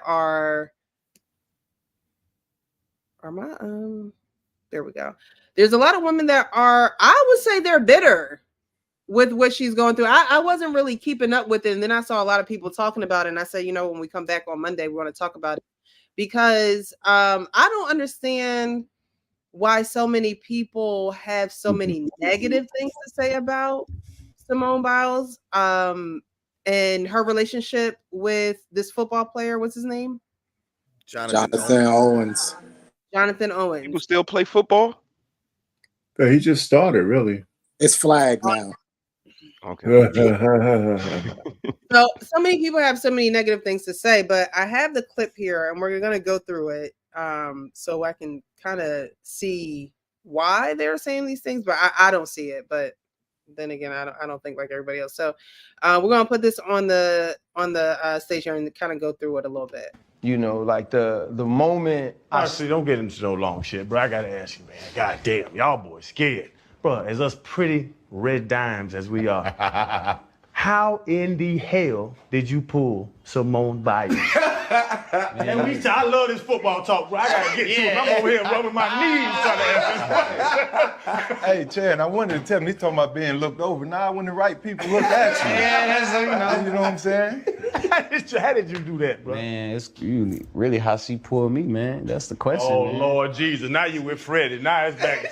now you listen, with I'm gonna tell you organic story, man. So I just got to Houston. I probably have been to Houston 7 months. I was single at the time, you know, so I'm just living, being me and myself. And COVID had just hit, but I had just went to Arizona, and one of my boys was like, "Hey man, you gotta check out this app, you know?" And I'm like, "Man, I'll check it out." Like, what is it? It was called Raya at the time. So basically it's like a dating app, but you know, you have to go through certain like criteria to make sure that you're who you are. So literally have been on the app for a couple of days, man, and it's like she pops up and I'm like, let me see who this is. Gymnastics. I ain't never, you know, I never really paid attention to gymnastics, so it piqued my curiosity, you know. So I'm like, okay, I'll see what's up. I swiped her and it said we matched, so I'm just like, oh, okay, so I'm gonna see what's up. So I go do my workout, and I come back and I get like I had some likes on my Instagram, you know, and I'm Look at her. Look at her smile. Look how she's looking at that man. Yeah.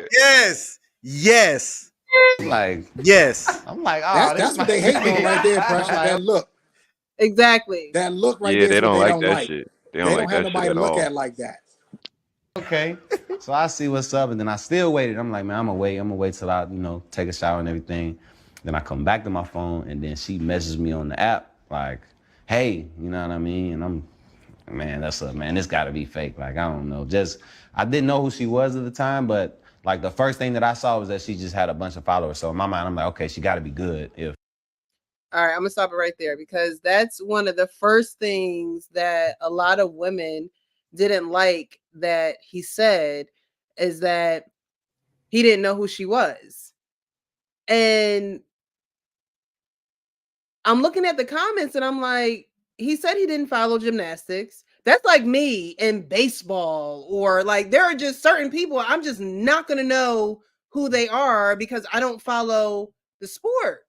So for him to say that and for women to be like, what do you mean you don't know who Simone Biles is? Everybody know. It's like, why can't the man not know who she is? Now, he did swipe on her, right? He said he swiped and then he had practice or whatever, came back, saw that he had messages and saw that a lot of people followed her. So then he went into figuring out who she is, like anybody would if you were, you know, dating someone or on a dating app or whatever. You want to be like, okay, who is this person? You might Google their name, you might go to their social media, but it doesn't mean that he knew who she was prior to the app. But what do you guys think about that? You lying, sis. Also, this has to be said.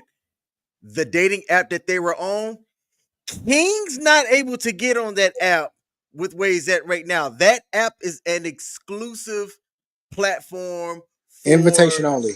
rich and famous, essentially. You have to have some type of status about yourself to even be on there and be invited and also be accepted to be visible on there. So let's make sure that we have an understanding of that too. So if you're on that app, you're typically You're somebody. In a pool of High other value. people that have, I'm not going to say high value, Okay. I'm going to say more Okay. high status. You know, you're a Okay. Google exec, you are a professional player, you have a certain net worth that King ain't got, right? So let's make sure that we have that understanding He said either. on there as well. So I'm gonna go first and just get this out. Two things. Name me one man in this world that doesn't want a woman to look at them the way that woman's looking at him. Ooh, yes. Tell me one man that doesn't want that. She is smiling. You can see it in her eyes. She loves that man. Mm-hmm. Even in their wedding photo, he got the serious look, the GQ look. He looking straight ahead. She's staring at him. I love that. What man doesn't want that? What man doesn't want for their woman to be totally locked in with him? They're pissed. They're pissed about it because this isn't just a nobody. This isn't some random.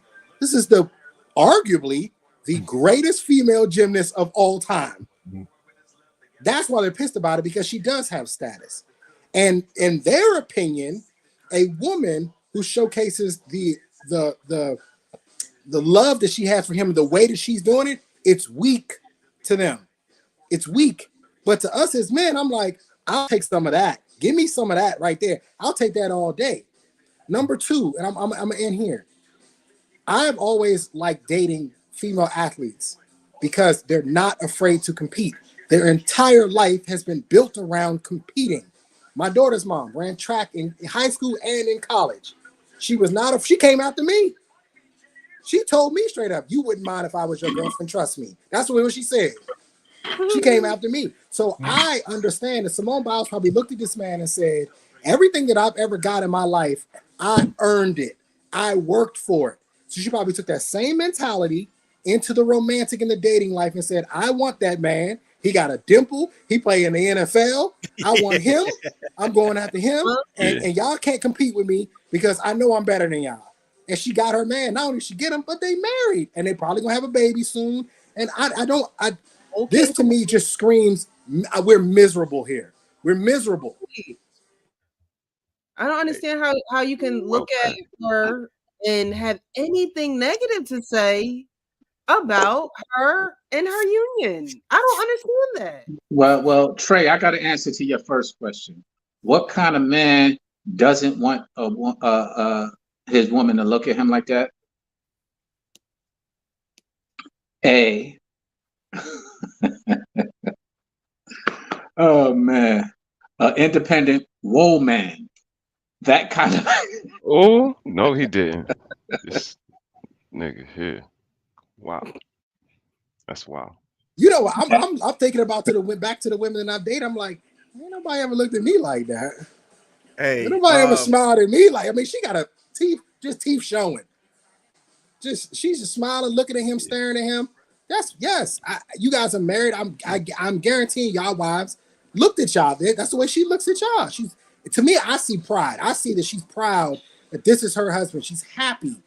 And I think the women, there are a lot of women out here that just don't want other women to be happy. They don't want them to be happy. That avatar right there, kind of like that. Yeah. Well, yeah, exactly. Yep, just like that. Oh, Pain. Pain flexing. That's damn. There All you Pain. go. That's how There you go. The activities back there. Maybe I should put them on mute. Wait, they had cameras back then? Who took that picture? Yeah, that was back in the day. Yeah, she wanted me bad. She wanted me bad. You know, I had to comply. She said, "Resistance is futile." You know, that's what she said.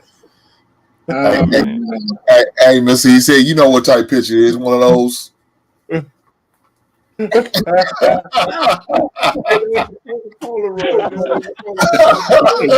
did it in a dark room. No, I wouldn't disagree with anything Trey said. For me, I just think, I call cap because of the plausible deniability that I see so much in these streets, especially on social media, that, people say they don't know who someone is. And he said, this gotta be fake. If you don't know who she is, why is it fake? It's not fake. This young lady's into you. And like Trey said, the dimple, the light skin, like the host alluded to, it was a done deal. You just, had to move on it. But I think it's admirable.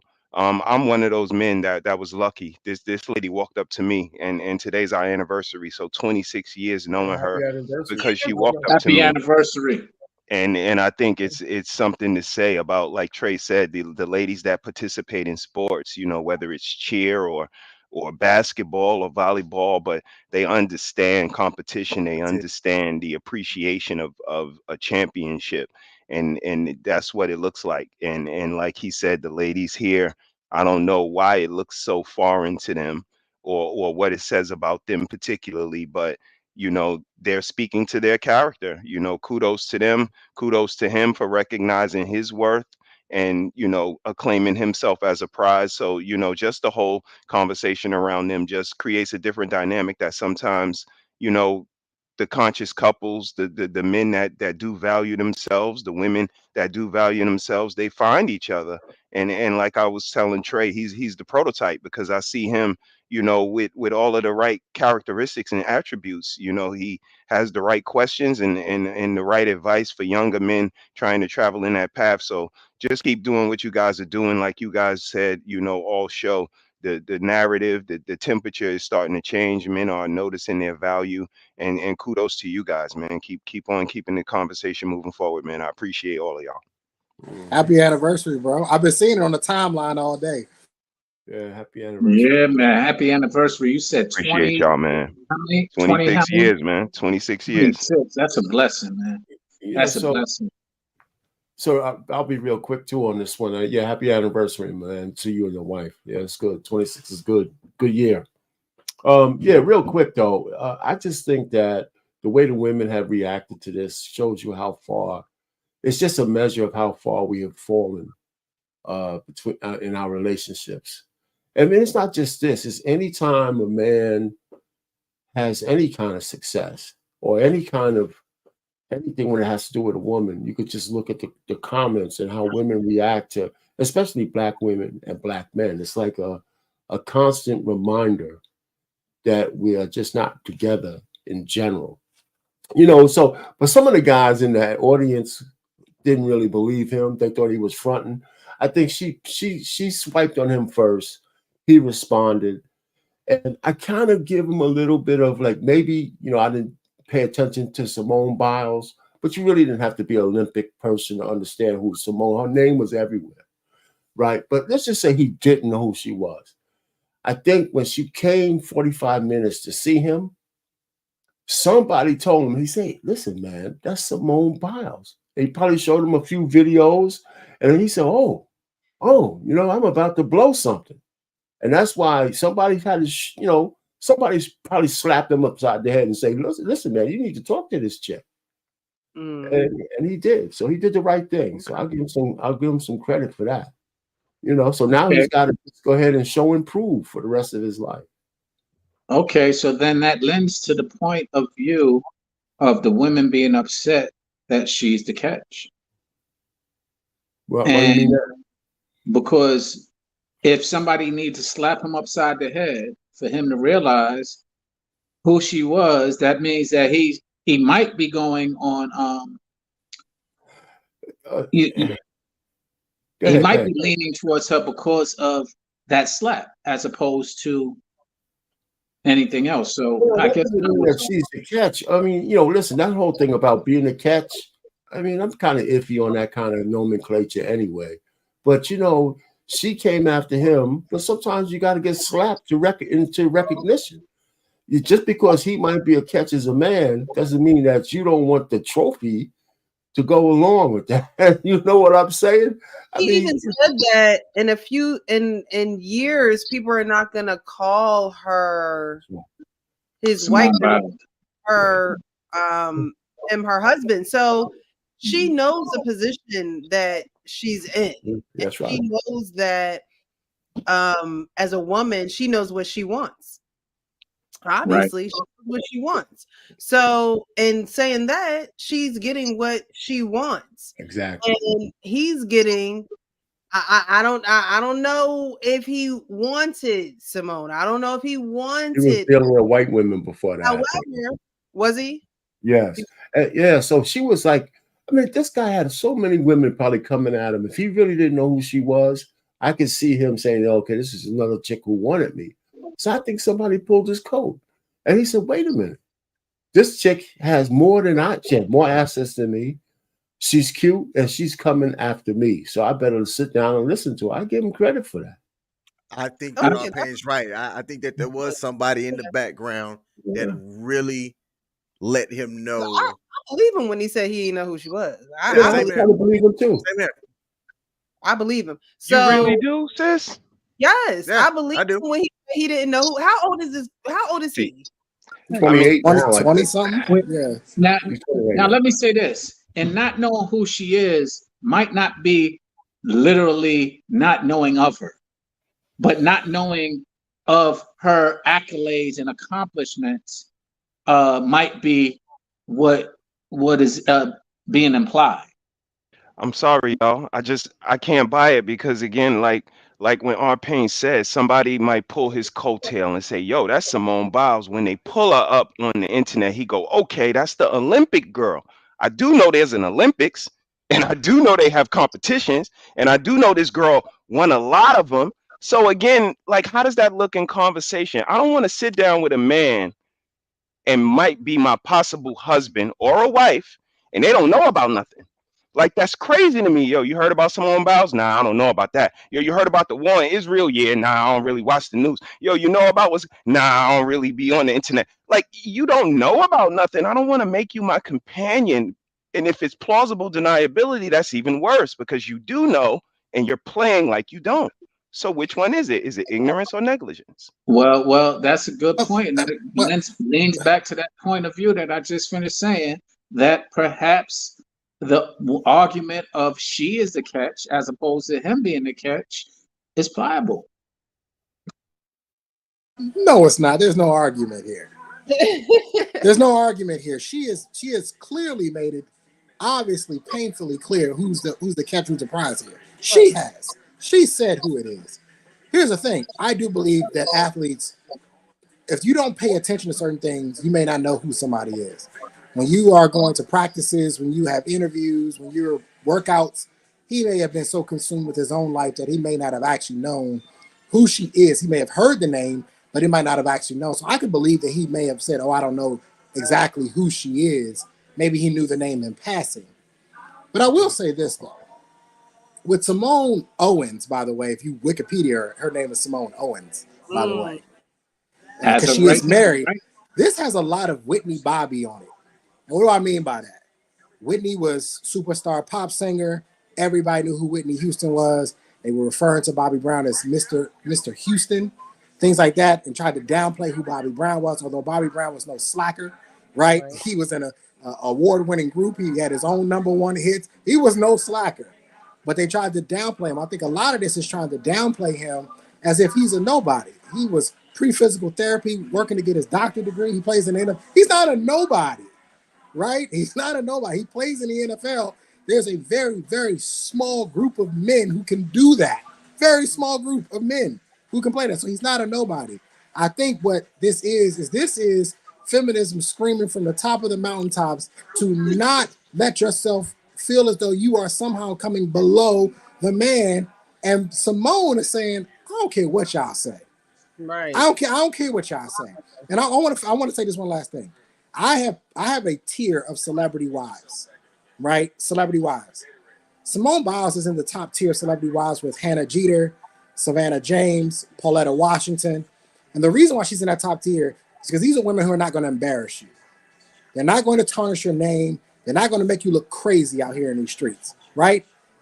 You'd be hard pressed to find Simone Biles twerking, cursing, disrespecting herself.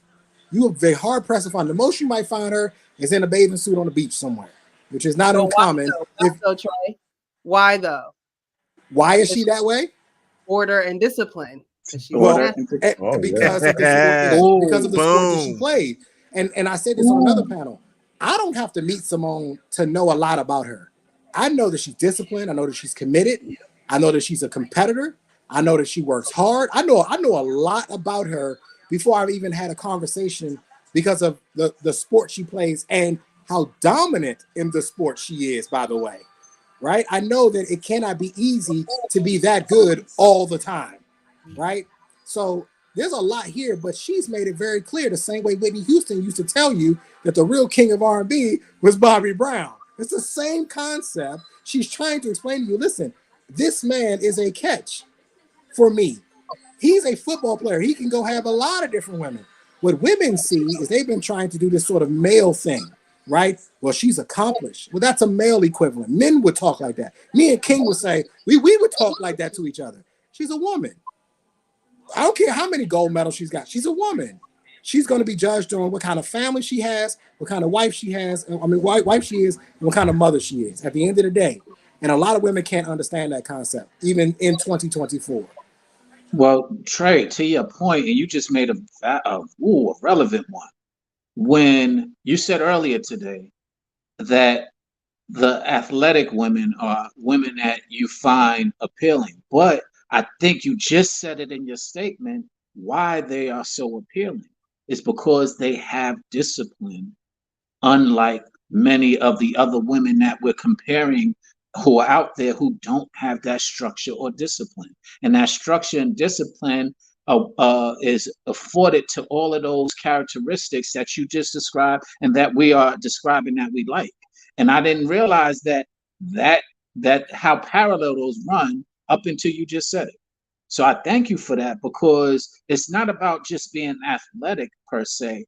It's about understanding structure and discipline, because there's some in the military who have that. There's some in a lot of other structured arenas that still display a lot of these things, even in structured households. Without a job, structured households that had a father and so on, that actually laid down law and order or laid down structure. So you just ding, ding, ding, ding, ding, perked up a whole lot of green flags, because I'm stopped looking for red flags. I'm looking for green flags. And you Hey, just mentioned a few of these green flags. hey, Precious. I'm sharing my screen here. If you can pop up this on the screen, I like to kind of show this real quick. It goes men only. Fellas, rate these things from most important to least important for you when choosing a woman to be in a relationship with. I'm not going to read them all, but number one says her career, and down towards the bottom, it has feminine, pleasant, classy attitude, demeanor, positive personality, and mindset. I think if you ask a lot of the guys on this panel here around the positive personality, uh, and feminine, pleasant to be with, would rank up towards the top. And her career, a lot of men just don't give a damn about. I saw this in a group, and the top three qualities were fairly similar, and down towards the end was education level, how much money she makes in her career. And it's not that we don't that stuff's not important, but it's your demeanor. How are we going to look together? And when she came to Jonathan, I can almost guarantee that she came to him feminine, that she came to him classy. She didn't lead with, I'm Simone Biles, a record setting gymnast and things like that. She likely led with her femininity, and that's what won Jonathan over in the long run. Yeah. Most people in that position have humility because of their discipline. Right. So they understand, you know what it took to get there. One, the sacrifices and struggles that they had to maintain, the type of mentality and ingenuity that they had to keep up, and so they appreciate things that the average person just doesn't appreciate. All right, I'm gonna finish playing this clip. I promise you, I'm a real life story. When she won the Olympics, I was in college, and we didn't have NBC, we didn't have Olympic channels, and we're in camp. We're in camp, late July, early August. So I'm not paying attention to, So I never would have had a moment to where I would have watched, Jonathan, I'm gonna let you finish your story, man. Continue. But like I was saying, man, she messaged me. This was like a Tuesday, and we were texting back and forth, and then we hung out Friday, man. And we couldn't do much as COVID happened, everything was shut down. So she came through down to Houston. She lived in the suburbs, so she had to drive about 45 minutes to me. Then the rest is history, man. So you was really the catch in. I always say the men the catch, man. I always say we the catch, man. Yeah, so she really booked you. She did, though. So I'm gonna stop it right there, because a lot of people were saying that he said that he was the catch, when in reality, and I'm like, maybe I heard it wrong, but it just seems as though he has a belief system that the men are the catch. So it wasn't like he was like, well, I was the catch, and yeah, she got. It wasn't like he was being cocky in that type of way. But if you were to read the comments underneath of these videos and certain clips that you see, it makes it seems as though he was like, well, yeah, I'm the catch, when all he said was, yeah, I always say that the men are the catch. He threw all the men in there. He didn't just say him. He threw all of the men in there. So Art Payne said that he does not get into that nomenclature. I think that was the verbiage you used. No, I said I hear the nomenclature. I don't necessarily prefer. I mean, well, the catch is fine, people started saying the prize. I don't mind the catch. That's better than saying the prize. Okay, and so was it La Peef Network? Was it La Peef Network? I think Hank, you were on that panel when they talked about it was you, Mistaken, and you just said Arpain the word catch versus prize. And on the panel, there was discussion of the word catch being, was it zesty? I think was the word zesty. Well, they say that's something that a woman says, and that he sounds zesty for saying that. Oh man, Sign language. that's a sign language bullcrap. Sign language all day. Right. So Arpain, but Arpain, you said you like the word catch. Yeah, yeah. I mean, go ahead. I'm sorry. Finish your question. I'm sorry. Go ahead.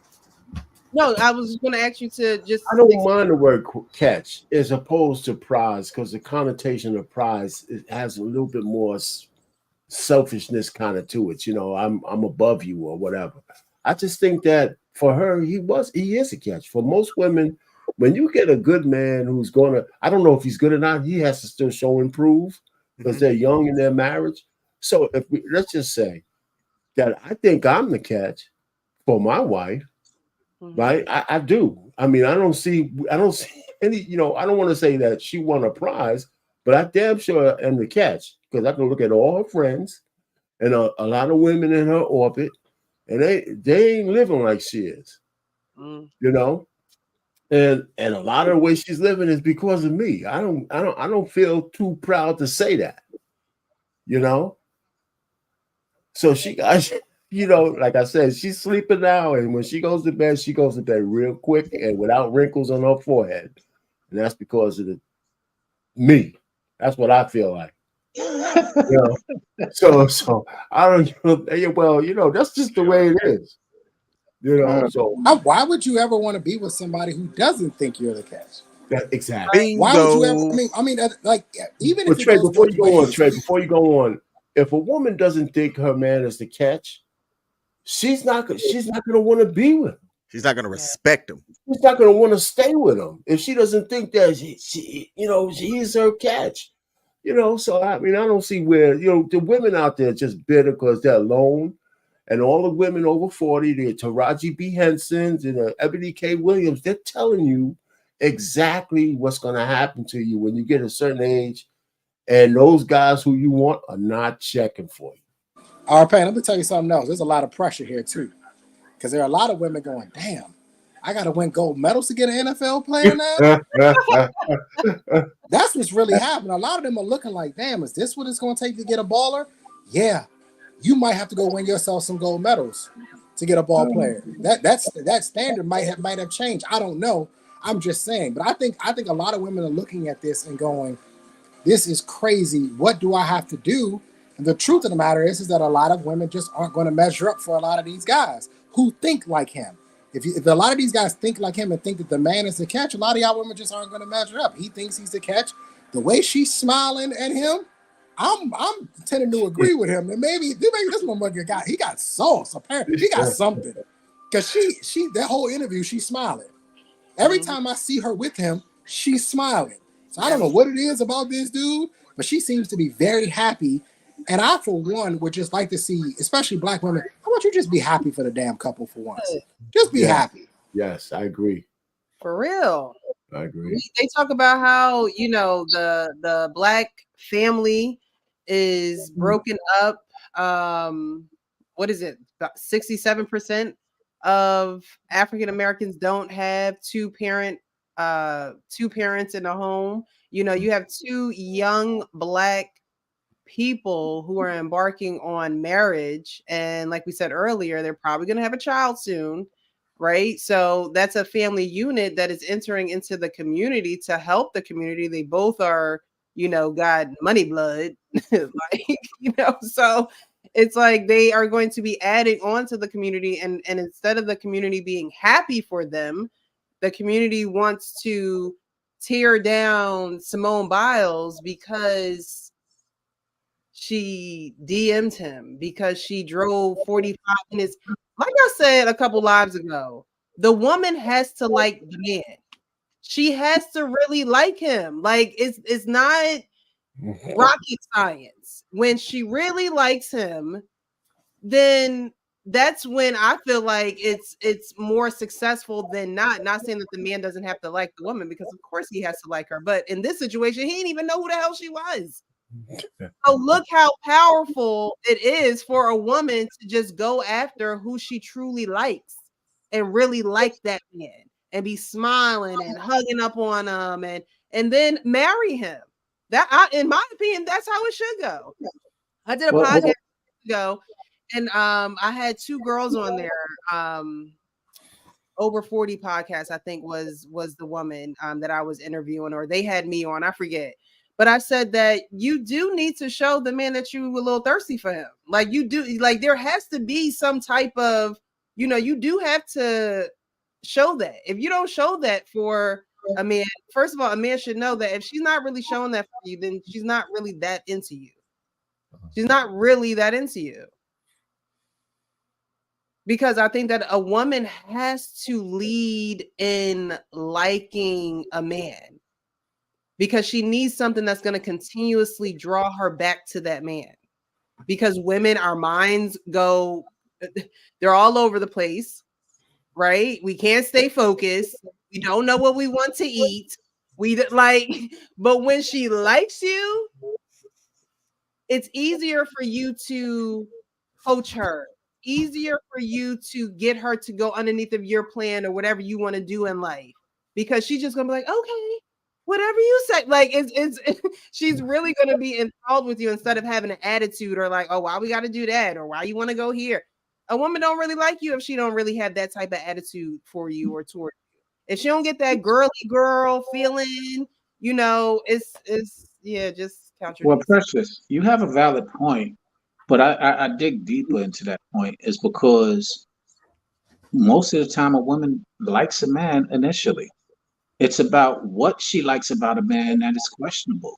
That's the problem. Why is she liking? Because all the woman that we were just talking about before, Simone Biles, like a ratchet man, and she would be all smiles with him, but she's liking a ratchet man. So the what determines how successful their marriage is his character, and that's really what it boils down to. Because most women, when they give somebody, when they say he can get it, they all smiles. That's what y'all are. We know y'all can. We know when we can get it as soon as you smiling. But that don't make us a good person that you should be liking. That just makes it us a person you're fond of. It could be the newness. It could be the excitement. It could be a whole lot of things that you're liking. And so let's dig deeper than just liking somebody and understand what do you like about them, because that's where I think the separation disconnect is. Yeah, I mean, obviously the like meter can be calibrated properly, right? It can be off. It can be a little off. You might like some things you probably shouldn't like. But where I get irritated is, do we want black love or not? Like, what do we actually want here? That part. Because when Simone Biles was chasing Zac Efron and talking about he was my crush and this and that, the white boy with the abs, ain't nobody had no problems. None of these women had any problems when she was fiending on this dude on live TV. And now that she married a black man and they're happy and she's happy, we got issue. Now it's a problem. Wow. Now it's a problem. And it's like, why? Why is this such a big issue when this is what you want? This is the representation that we want, right? She appeals to a lot of girls, especially young, black, influential, impressionable girls. She does, because they want to be like Simone Biles, right? They want to do some of the things that she can do athletically. And she married a black man. What is the issue here? Why are y'all so upset about absolutely nothing? Let them people go on and be happy. I hope they have a bunch of kids. I expect to see, no disrespect, I don't mean this in a disrespectful way, but I expect to see Simone Biles 50 pounds heavier and married and having babies. I do. I really do. I expect for her to be happy, because obviously the Olympic gym career, it only goes so far, so That's long. right. But she's not going to be able to do that forever. I'm sure she's got a school and whatnot and all that gym and all that. But I expect for her to go off and be a happy wife and be a happy mother and support her NFL playing husband and set the example that, listen, yes, it is okay. And I agree with you, Precious. Women got to be thirsty. I mean, you got to be really thirsty. You need to show your man, look, I want you. I want you. I like you. The relationships always seem to work better. Mr. He said just said they celebrating 26 years and she came after him. It clearly works better. Shoe. You need help with that? So that's why we shouldn't be surprised that our relationships are breaking up, because women have been turned upside down. Some women have been turned upside down, and they expect, you don't hear women on these panels thinking the men's supposed to like the woman more than the other way around. It doesn't work that well that way. A man, falling in love and being all puppy dog over a chick, and she's playing chess and he's playing checkers, it just doesn't work. So she's got to be enamored with you, or else she's going to stop following you. All the rest of the stuff has to come, but that's how I look at it. But it's nothing more pathetic than a guy whose nose is busted all open for a chick. Yeah. Telling you. I agree. Oh, I my agree. God. It's pathetic. I agree wholeheartedly. And Mr. He said, I just got to let you know that I had a bad day over the holidays because of you.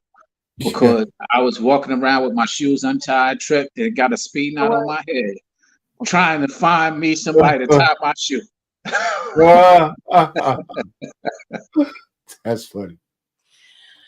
All right, did we finish this out? Hank, did you wanna interject in there? No, I'm gonna let the fellas have it. I talked about this enough on Sunday, so I'm just gonna hear what everybody else got to say. Already.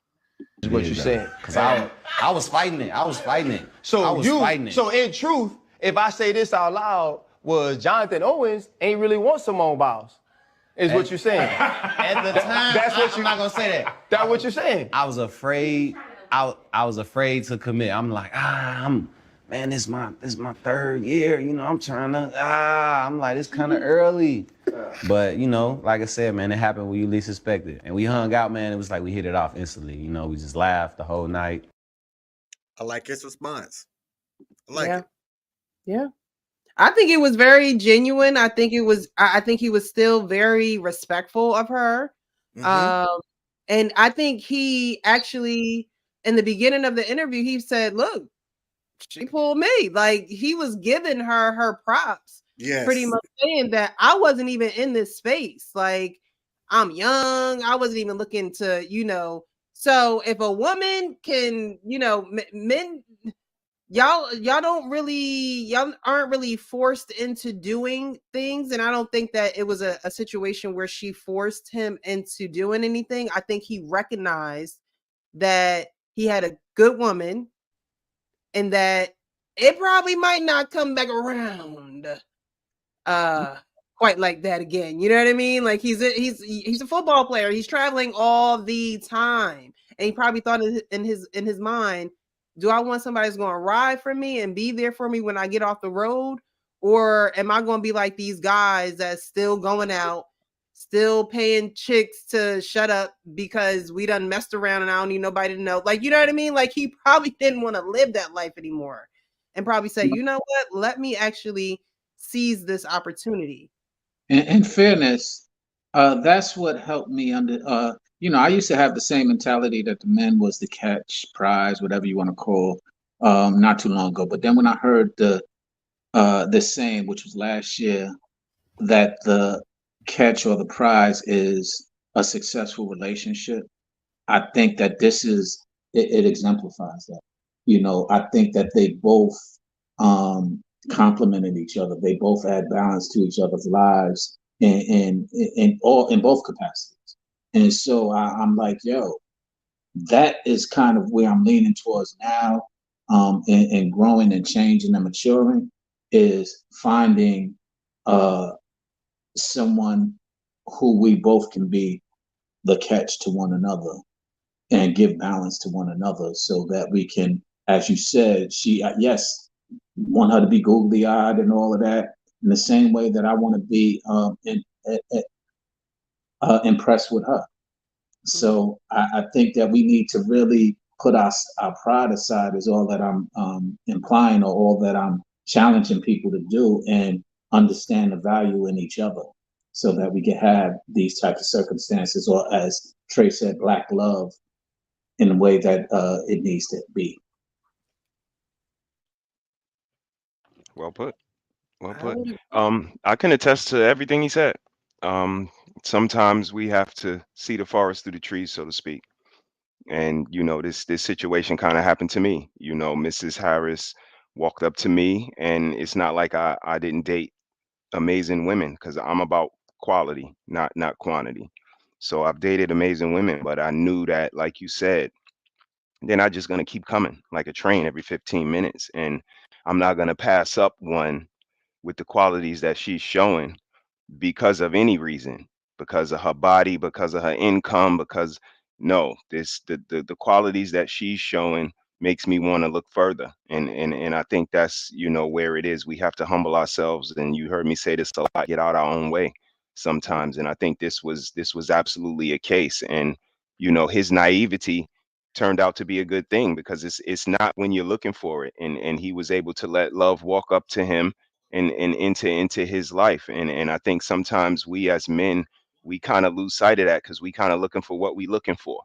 And when you looking, you don't see the people that are looking at you. You don't see the people that are watching you. You don't see the people that see you getting shot down from the 5 women that you went up to, because you're basing it off of what you want. And sometimes we got to just sit down, humble ourselves, and just take a second, survey the area, and like you guys say, appreciate the woman that appreciates you, because that is gonna outweigh and outdo that love that we so-called think is gonna last us, to these long-term relationships. Like, is way more important.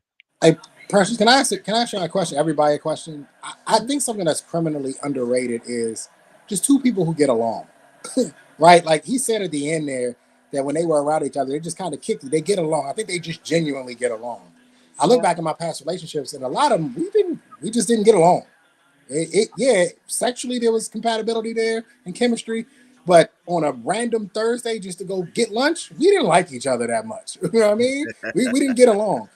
Is it criminally underrated when you guys are in these long-term relationships that the fact that y'all just get along? Is that If, something that we aren't putting enough emphasis on, us single yeah, guys? it's very important. You said It that, man. It's is. very important, man.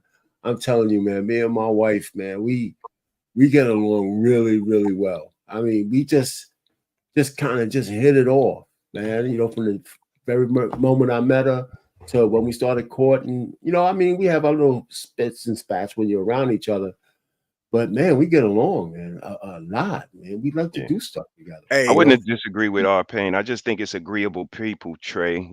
Some Yeah. people are just agreeable. Some people are, pre-offended. They're looking for a reason to disagree. They're looking for a reason to argue.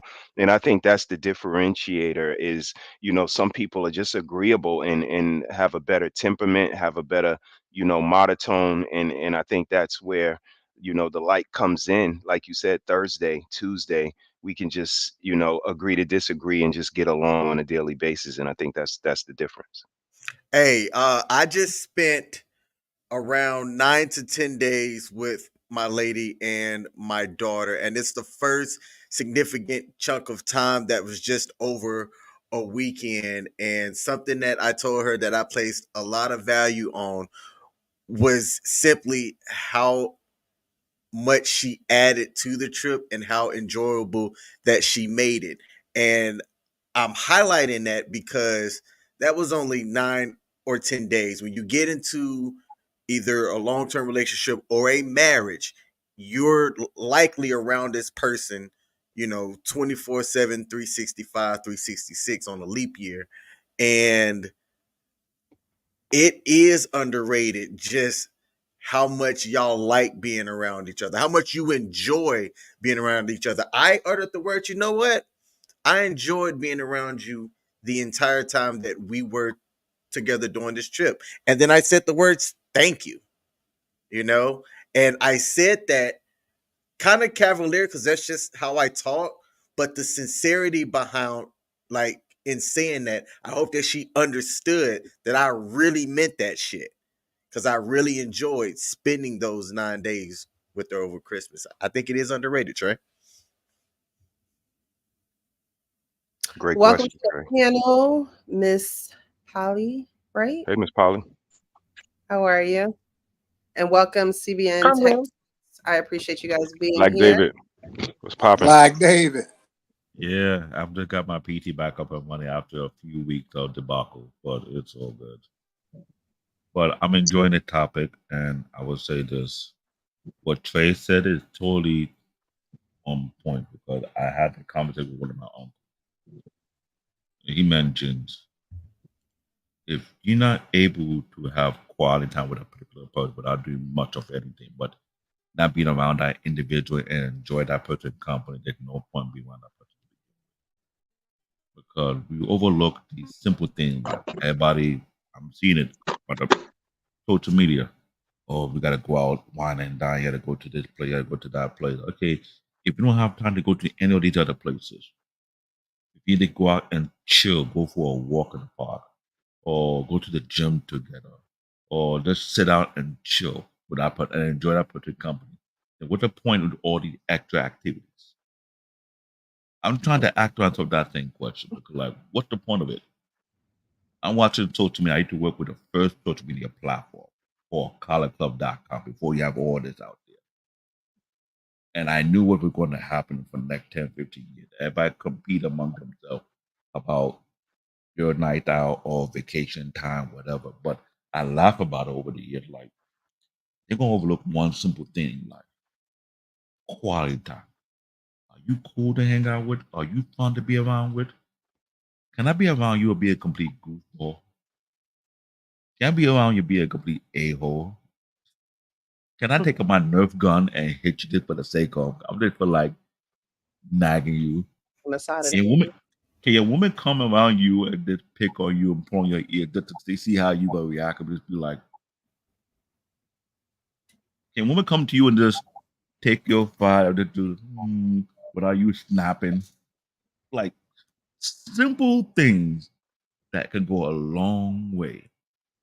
We don't see that. I watched a particular couple make comedy joke of themselves on TikTok.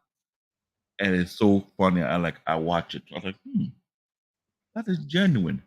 That's the one. These people were taking awkward pictures. And I shared it to a friend of mine. This is what you call genuine love. They love the space they spend around with each other. Because if you could be that retarded, take retarded pictures, that people gonna question your psyche, like, are you okay? The woman take a picture of you and she carrying you like this, and you okay with that thing. Now me, Mr. He said we from Brooklyn. we call put me that suspect when we see some weird stuff. You look at you like, yo, bro, like, yo, dude, what you doing?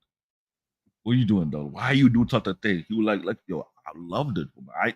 I feel when we see that, we understand why you did such a thing. If it's not that, we call you suspect. But when you see those type of picture taken like that, you can tell this is not fake. This is real, genuine. This is genuine, authentic love.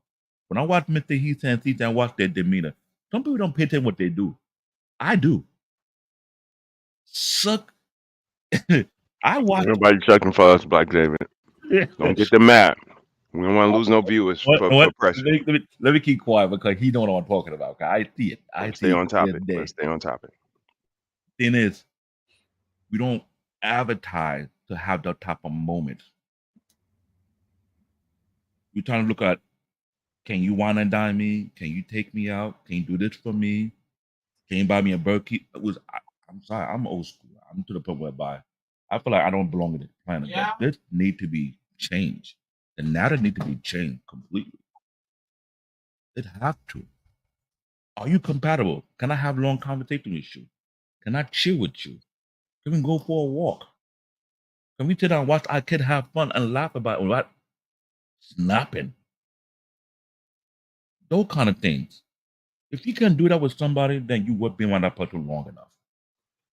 If I can be with you for 8 hours without you trying to choke me to death, then you good.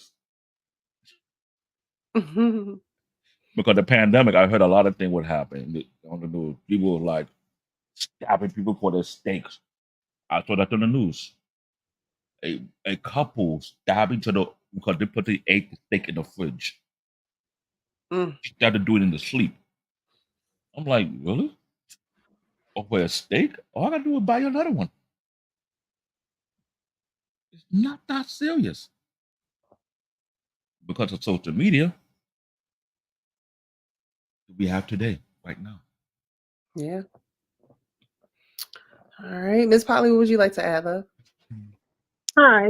Hi, everyone.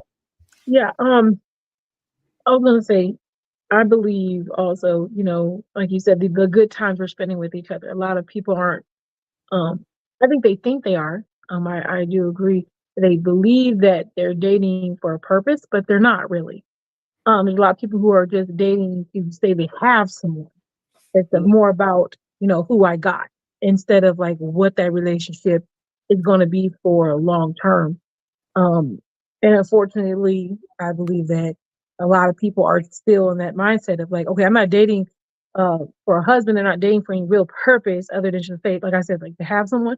So when you go out and you said you were whining and dining these women, all they see is, oh, I'm gonna get wine and dine. And then there's like an endless, it never stops. All you're doing is whining and dining, doing trips. But like what's happening? Because half the time you're not even in the Instagram photos. You're not even in, you know what I'm saying? You're not part of the engagement. It's really just for them. And then there are some women who rather just go by themselves because they just want to have the experience. And it's not really about being there with a partner or having that enjoying moment with someone. Because at the end of the day, if you did go to Chili's or Cheesecake Factory, it wouldn't matter because it's the experience you're having with the person. And so that right there shows that you're not interested in the person. You're really interested in what they're actually going to give you or you're getting out of it.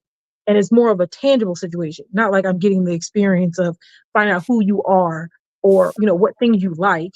You're not paying attention to any of those things. You're really just there to get this street cred for getting a date with someone instead of really enjoying a person. So there's no real intentional dating right now. It's really rather a joke. Even when people who say they want someone, they just don't want to be lonely.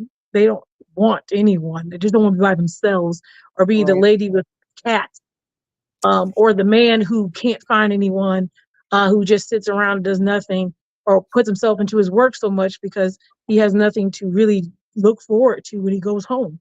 There's nothing there. I'm not saying everyone's like that. I'm just saying some people are living like that. Yeah. And so if they were intentionally dating, are really looking for the value in people and not just what they can give, I think that would change a lot of things.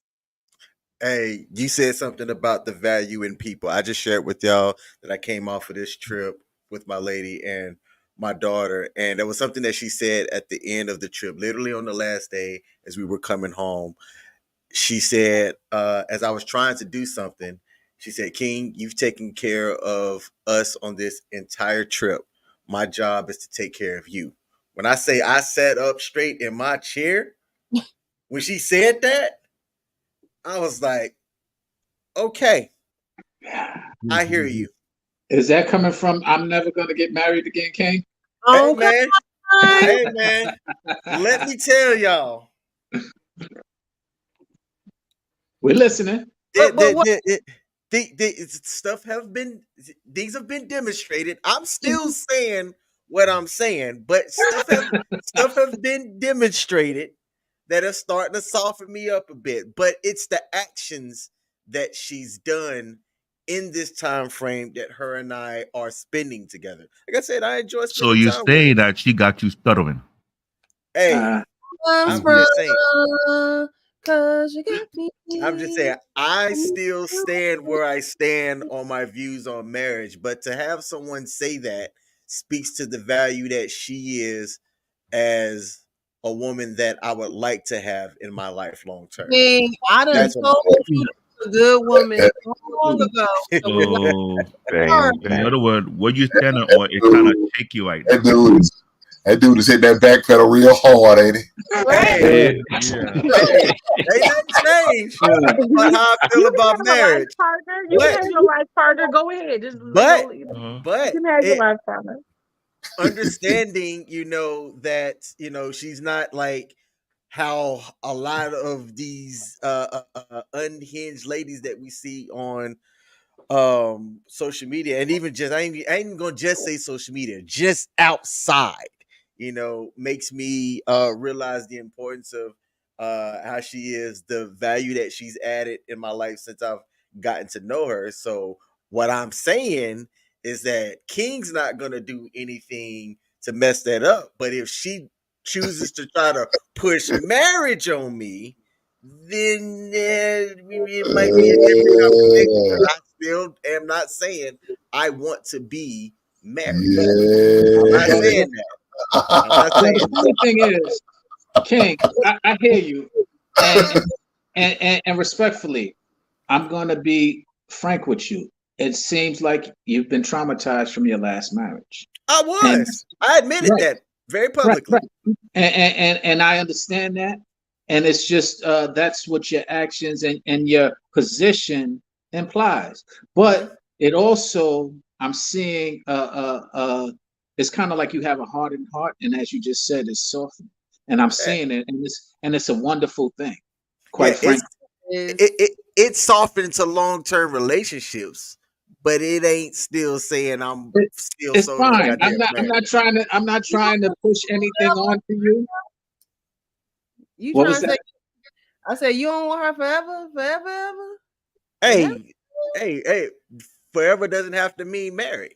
and, That's what I'm and saying. that's the point that I'm saying is I'm not trying to push marriage onto you because I too was I didn't believe in the institution of marriage for a significant amount of my life because of my trauma that I had growing up.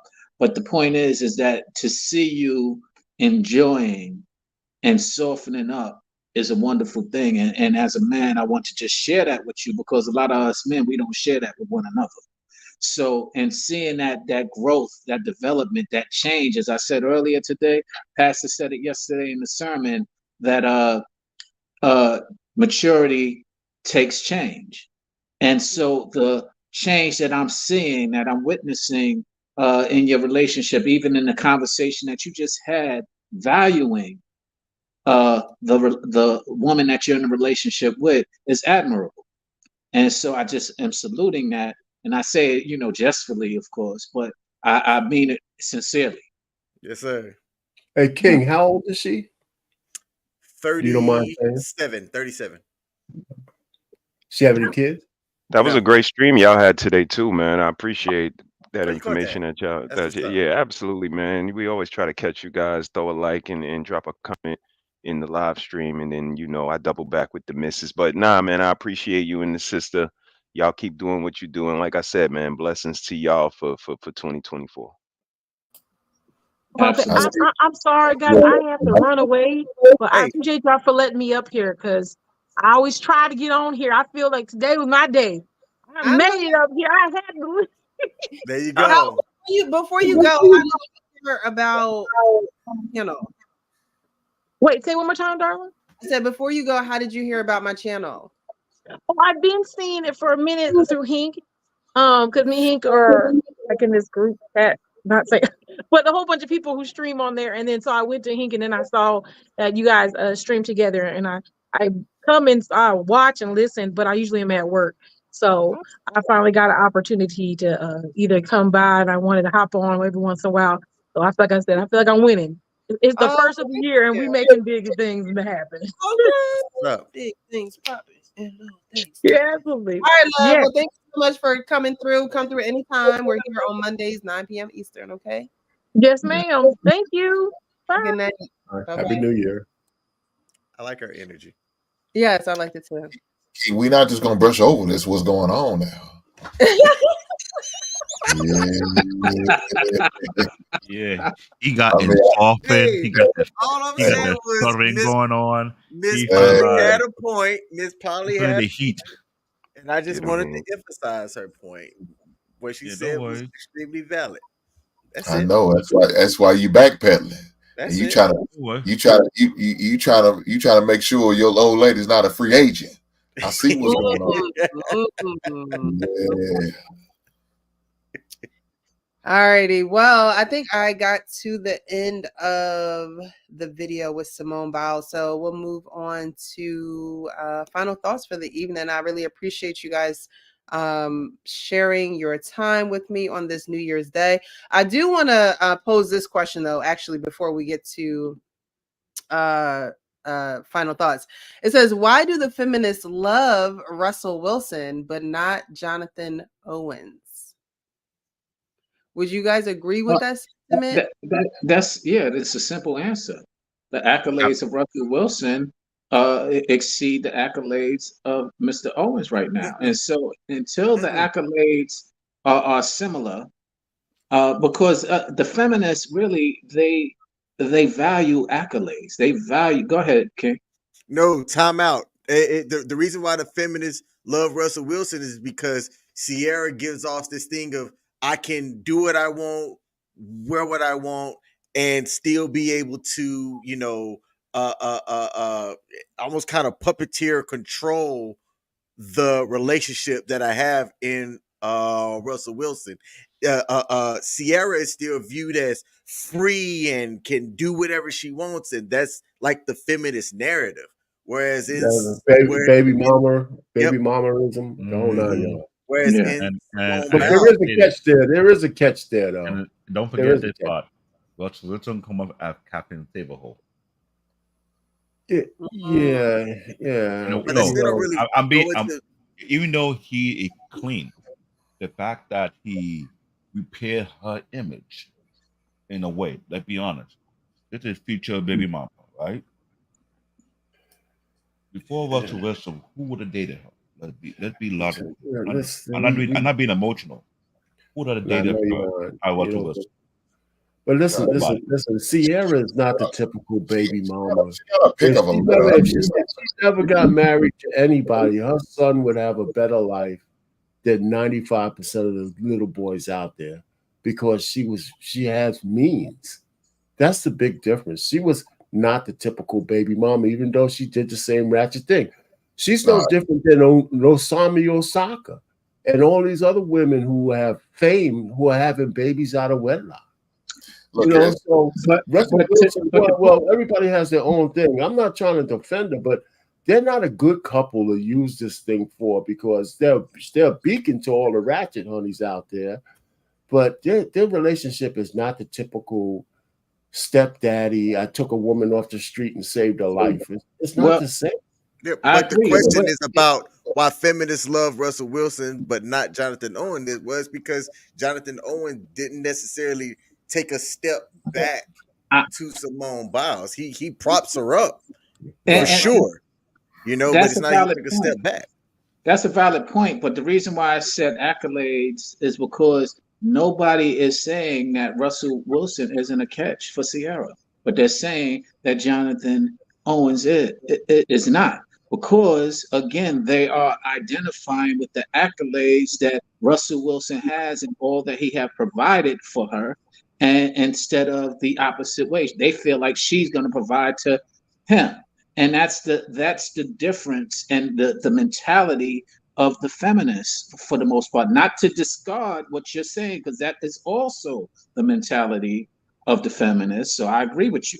But at the same time, they have a very significant standard of somebody who could provide and take them, who could do more for them than they could do for themselves. No, I think it is. She's able to do what she want to do, and Russell does not speak against it. That's it right there. Russell won't say anything against even some of the off the wall shit she's wears, she does, she says, or she sings about. Russell, you haven't seen Russell speak against none of it, so he allows all of that to go on. That's why the feminists love it, because they feel like Russell stands behind everything she does, regardless of what she does. She's free to do whatever she wants, and Russell says nothing. Oh, well, Jonathan may not agree with what Simone Biles doing, and he'll let it be known, yeah, I don't agree with that. yeah, you don't need to be doing that. I don't think that's a good idea. And they don't like that because now they may feel like he's trying to control her or trying to dictate how she moves and how she goes. So I think Well, that's the reason why feminists are okay with Russell, but maybe not Jonathan Owens. I agree. I agree, and that's similar to what King said. And like I said, I don't dispute that. I just think that you just said it at the end that triggered me is that they don't want control. Again, it's really simplistic of what we're challenged with right now. We're challenged with the fact of independence, careless independence, and that's what is appealing to feminists, where they can be carelessly independent, where they can be inconsiderate and independent. And that's part of why they fail at relationships, is because that just doesn't work for a relationship. As we described this a little while ago, cooperation works. Being a contributing person, we just saw it with King. No slight to you, King. We just saw how being cooperative changes the dynamic and dictates the foundation of a relationship. And it's not really that difficult. We don't have that foundation in a lot of the relationships today. And it's like Trey was saying earlier, you know, Simone Biles doesn't seem like the woman that's going to do anything to embarrass her husband, right? Sierra has gone and wore a dress where you can see her whole body. I don't think that's going to be something that Simone Biles would even want to put on to show her body to the world. In that fashion, I think she keeps it cute and classy with her, uh, um, gymnastic gear, but it's not going to go any further than that. And I've never seen that be trashy or, out of place or tacky. So I think it boils down to that. Russell Wilson, while he may not say that he is embarrassed or he feels some type of way about his wife doing certain things that she does because she's in the music industry, and we all know a lot of them sell their souls to be in there. He's not going to say that, right? But she's also not going to stop the act of what it is that she does in order for that judgment to be placed upon him. I think Simone Biles just wouldn't even go there. She just no, she wouldn't. No, she just wouldn't go there. So we're going to move on to final thoughts. Again, I do appreciate you guys for being here this evening and spending the new year here at the Real Precious. So we're going to get to final thoughts. We'll start with Sean and work our way around, and we'll end at King. Okay, my final thoughts. Everybody often says, don't be judgmental. And my rebuttal to that is what was said today. You only manage what you measure. If you don't measure something, it won't be manageable. And so this whole world is set on measuring, which is judgment. And I think that we make it very complicated because really a lot of times we are selfishly saying what I said earlier. We are selfishly trying to be careless and inconsiderate and just being selfish. And that's fine if you're not in a relationship.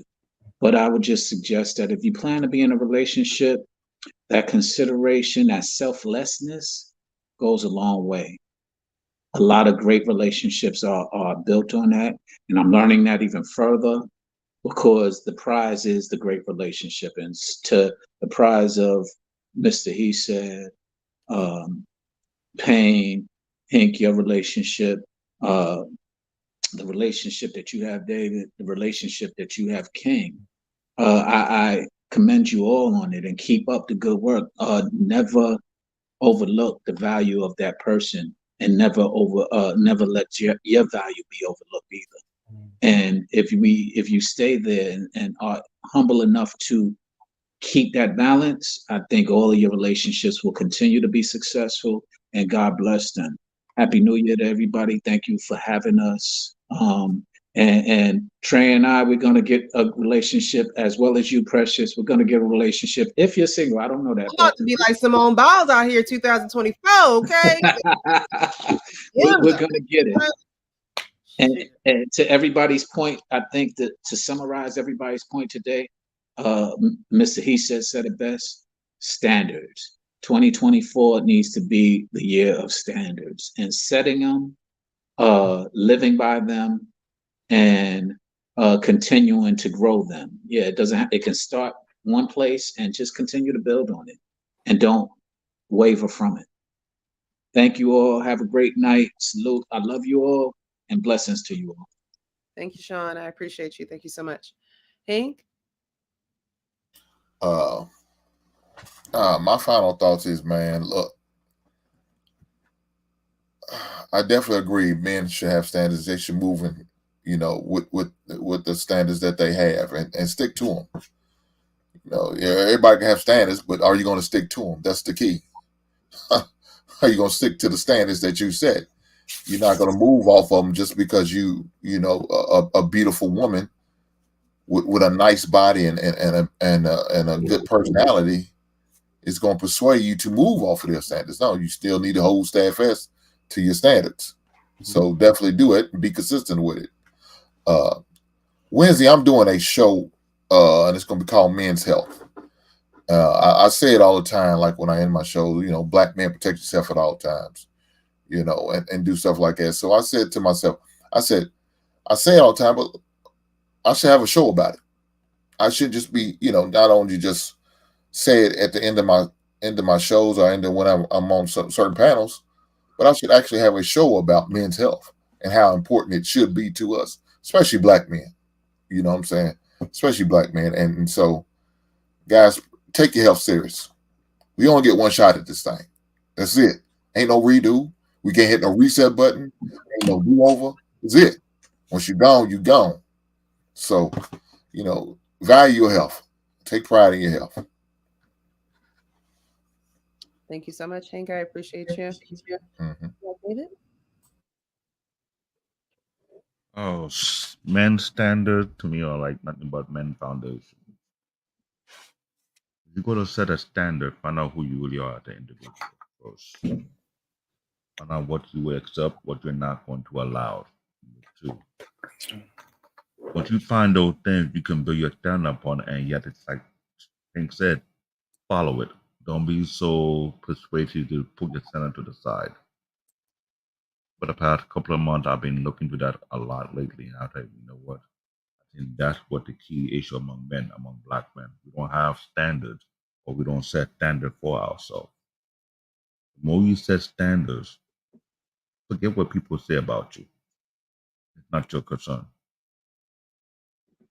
Live out your own principle that you conduct yourself to follow through, and from there, everything to connect along the way.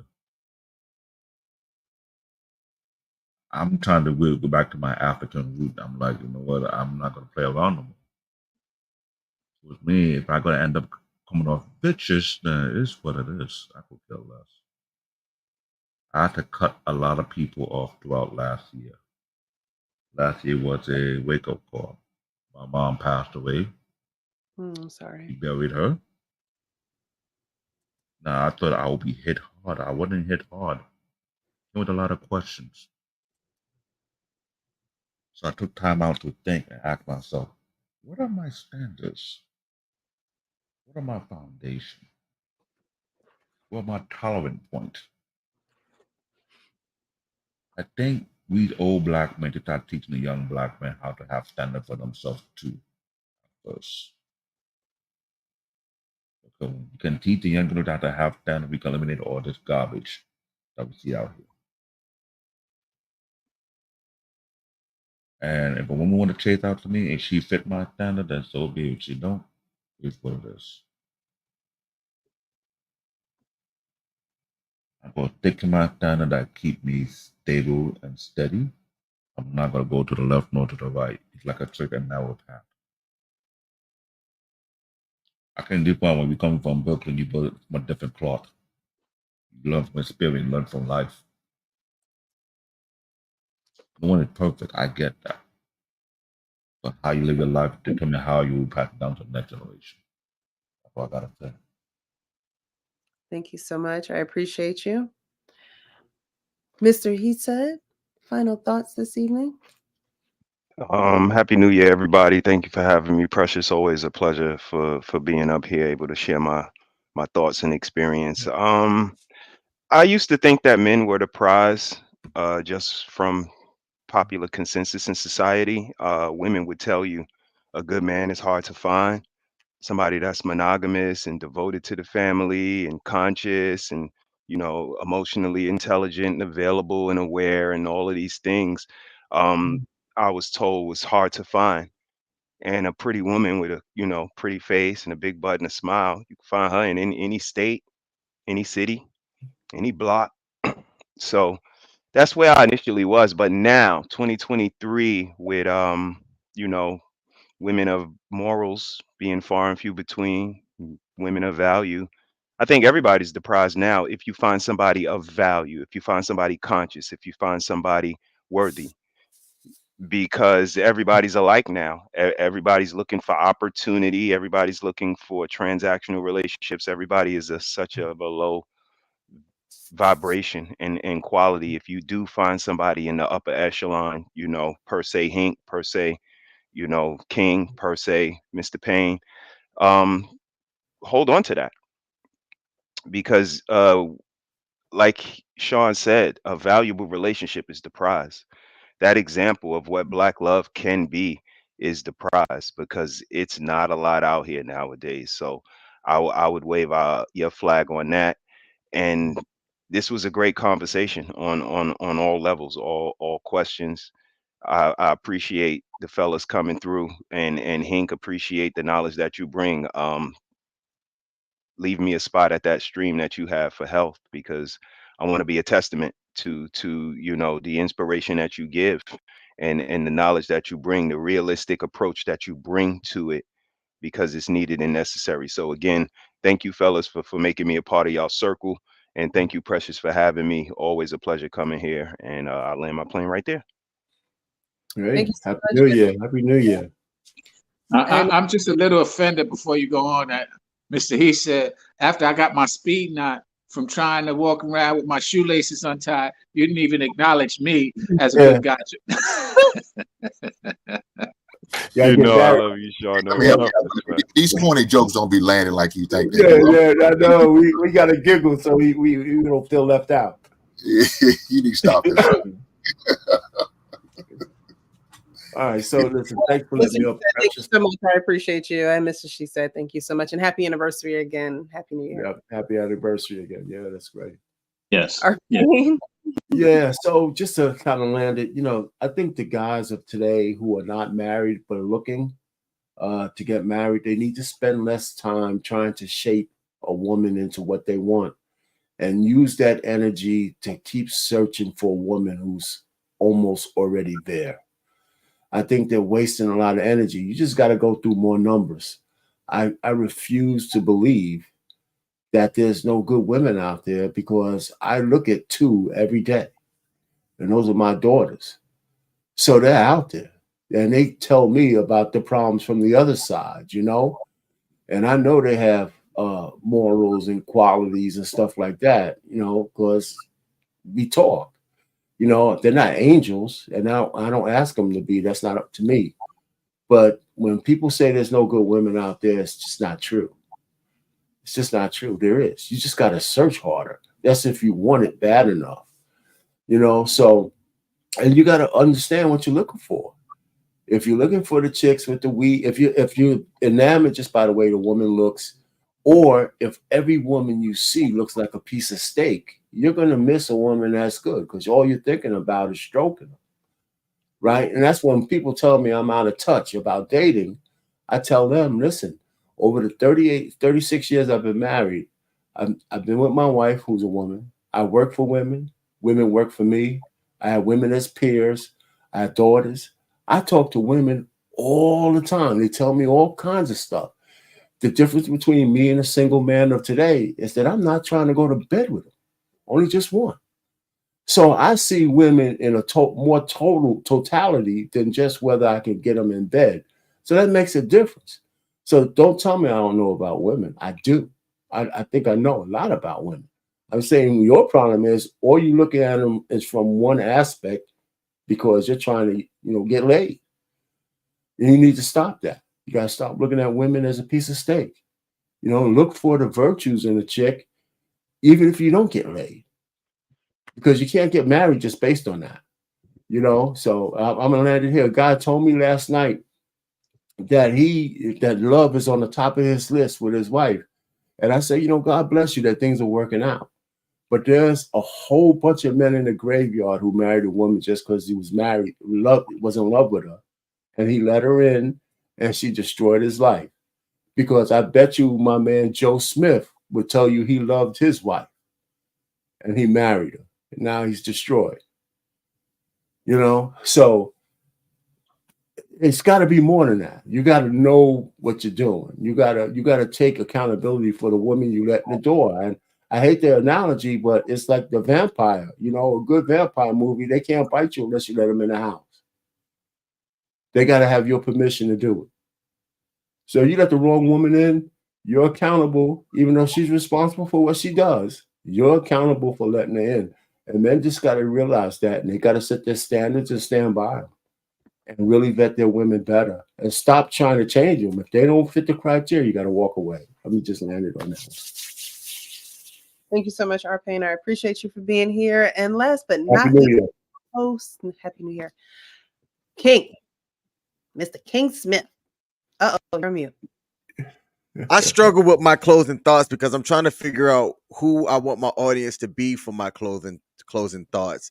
In today's live stream, you shared one video of a lady on Kendra G's show who divorced her husband, who was taking care of things, who held up his end of the bargain, right? That was clear because she got bored with this guy. He was probably too clean cut of a dude, and she wanted a little bit of ratchet in her life. She wanted chaos in her life. Those ladies are going to be hard to get the message across that it's you that needs to work on yourself and get out of that mentality that you have. All right. So I don't have a message for that woman because that woman's not going to hear what I have to say. The people or the women who are bitter about Simone Biles smiling up at her man as they were talking together. I watched that whole podcast. All right. Those two together, they have the stuff to be there. It's early, but with the way that they admire each other and how they propped each other up right there in that public setting, and since this story has gone viral, find you somebody that props you up the same way that you prop them up, right? Find you somebody that admires you and respects you, okay? If you want to be bitter about what Simone Biles has, then you don't understand what works out there, hopefully long term. To those women, like Precious, I know you don't understand those women, right? You just don't. What Trey said earlier about how Simone understood what it was that she wanted and she competed and she went after what she wanted. Okay, this isn't a 10-time Olympic gold medalist, winning gymnastics person saying, well, I am who I am, so I'm gonna sit back and let whoever come to me. No, she went after what she wanted without even knowing who she is as a person. I can tell her femininity because it oozes just that interview on the Pivot podcast. It was there. You could see it in the screen. Ladies, wake up. Wake up. Start presenting yourself to be more feminine than what you are presenting out there and go after what you want. I'm done. Mic drop. Boom. Well, thank you. Thank you for closing us out that way, King. We needed that. I appreciate you as well. And Happy New Year to you and Michelle and Castle and everyone. Love you guys' posts. Love your traveling stories. Love even the blended video that I saw. So I just love what you guys are doing. I really do. But every day I'm gonna just be like, I told you so. I told you so. You were a really strong advocate in getting me, because kind of like Jonathan Owens, I fought it for a while. I fought it for Yeah, the long. you I sure fought did. it, but you were definitely one of the early advocates for us. And hey, thanks. Yes, and when look, don't even thank me. When people, I think you asked, of our opinions or something. It feels like it happened so long ago, but when you see good quality, you got to jump on good quality, and that goes for a man or woman. When you see good quality, you have to jump on good quality, because good quality does not come around every day. Now, the quantity of women will, but the quality of the woman will not. And so I think my closing words, my final thoughts for this is going to be know quality. And when you know quality, you're not going to want to go without quality. So treat quality right. Treat quality like quality deserves to be treated. Because when you don't have it, you'll know. And you'll be wondering where quality is. And quality is going to go on to quality. It's not going to stand around. It's not going to, assume that there's going to be someone else that comes around that's going to be of the same quality or even better. So those would be my final thoughts. Don't pass quality up. If you see quality, go after it. All right, y'all. We will be back next Monday, 9 p.m. Eastern. You guys know what I say at the end of every show. Be real with yourself so you can be real with others. Have a great evening. Happy New Year.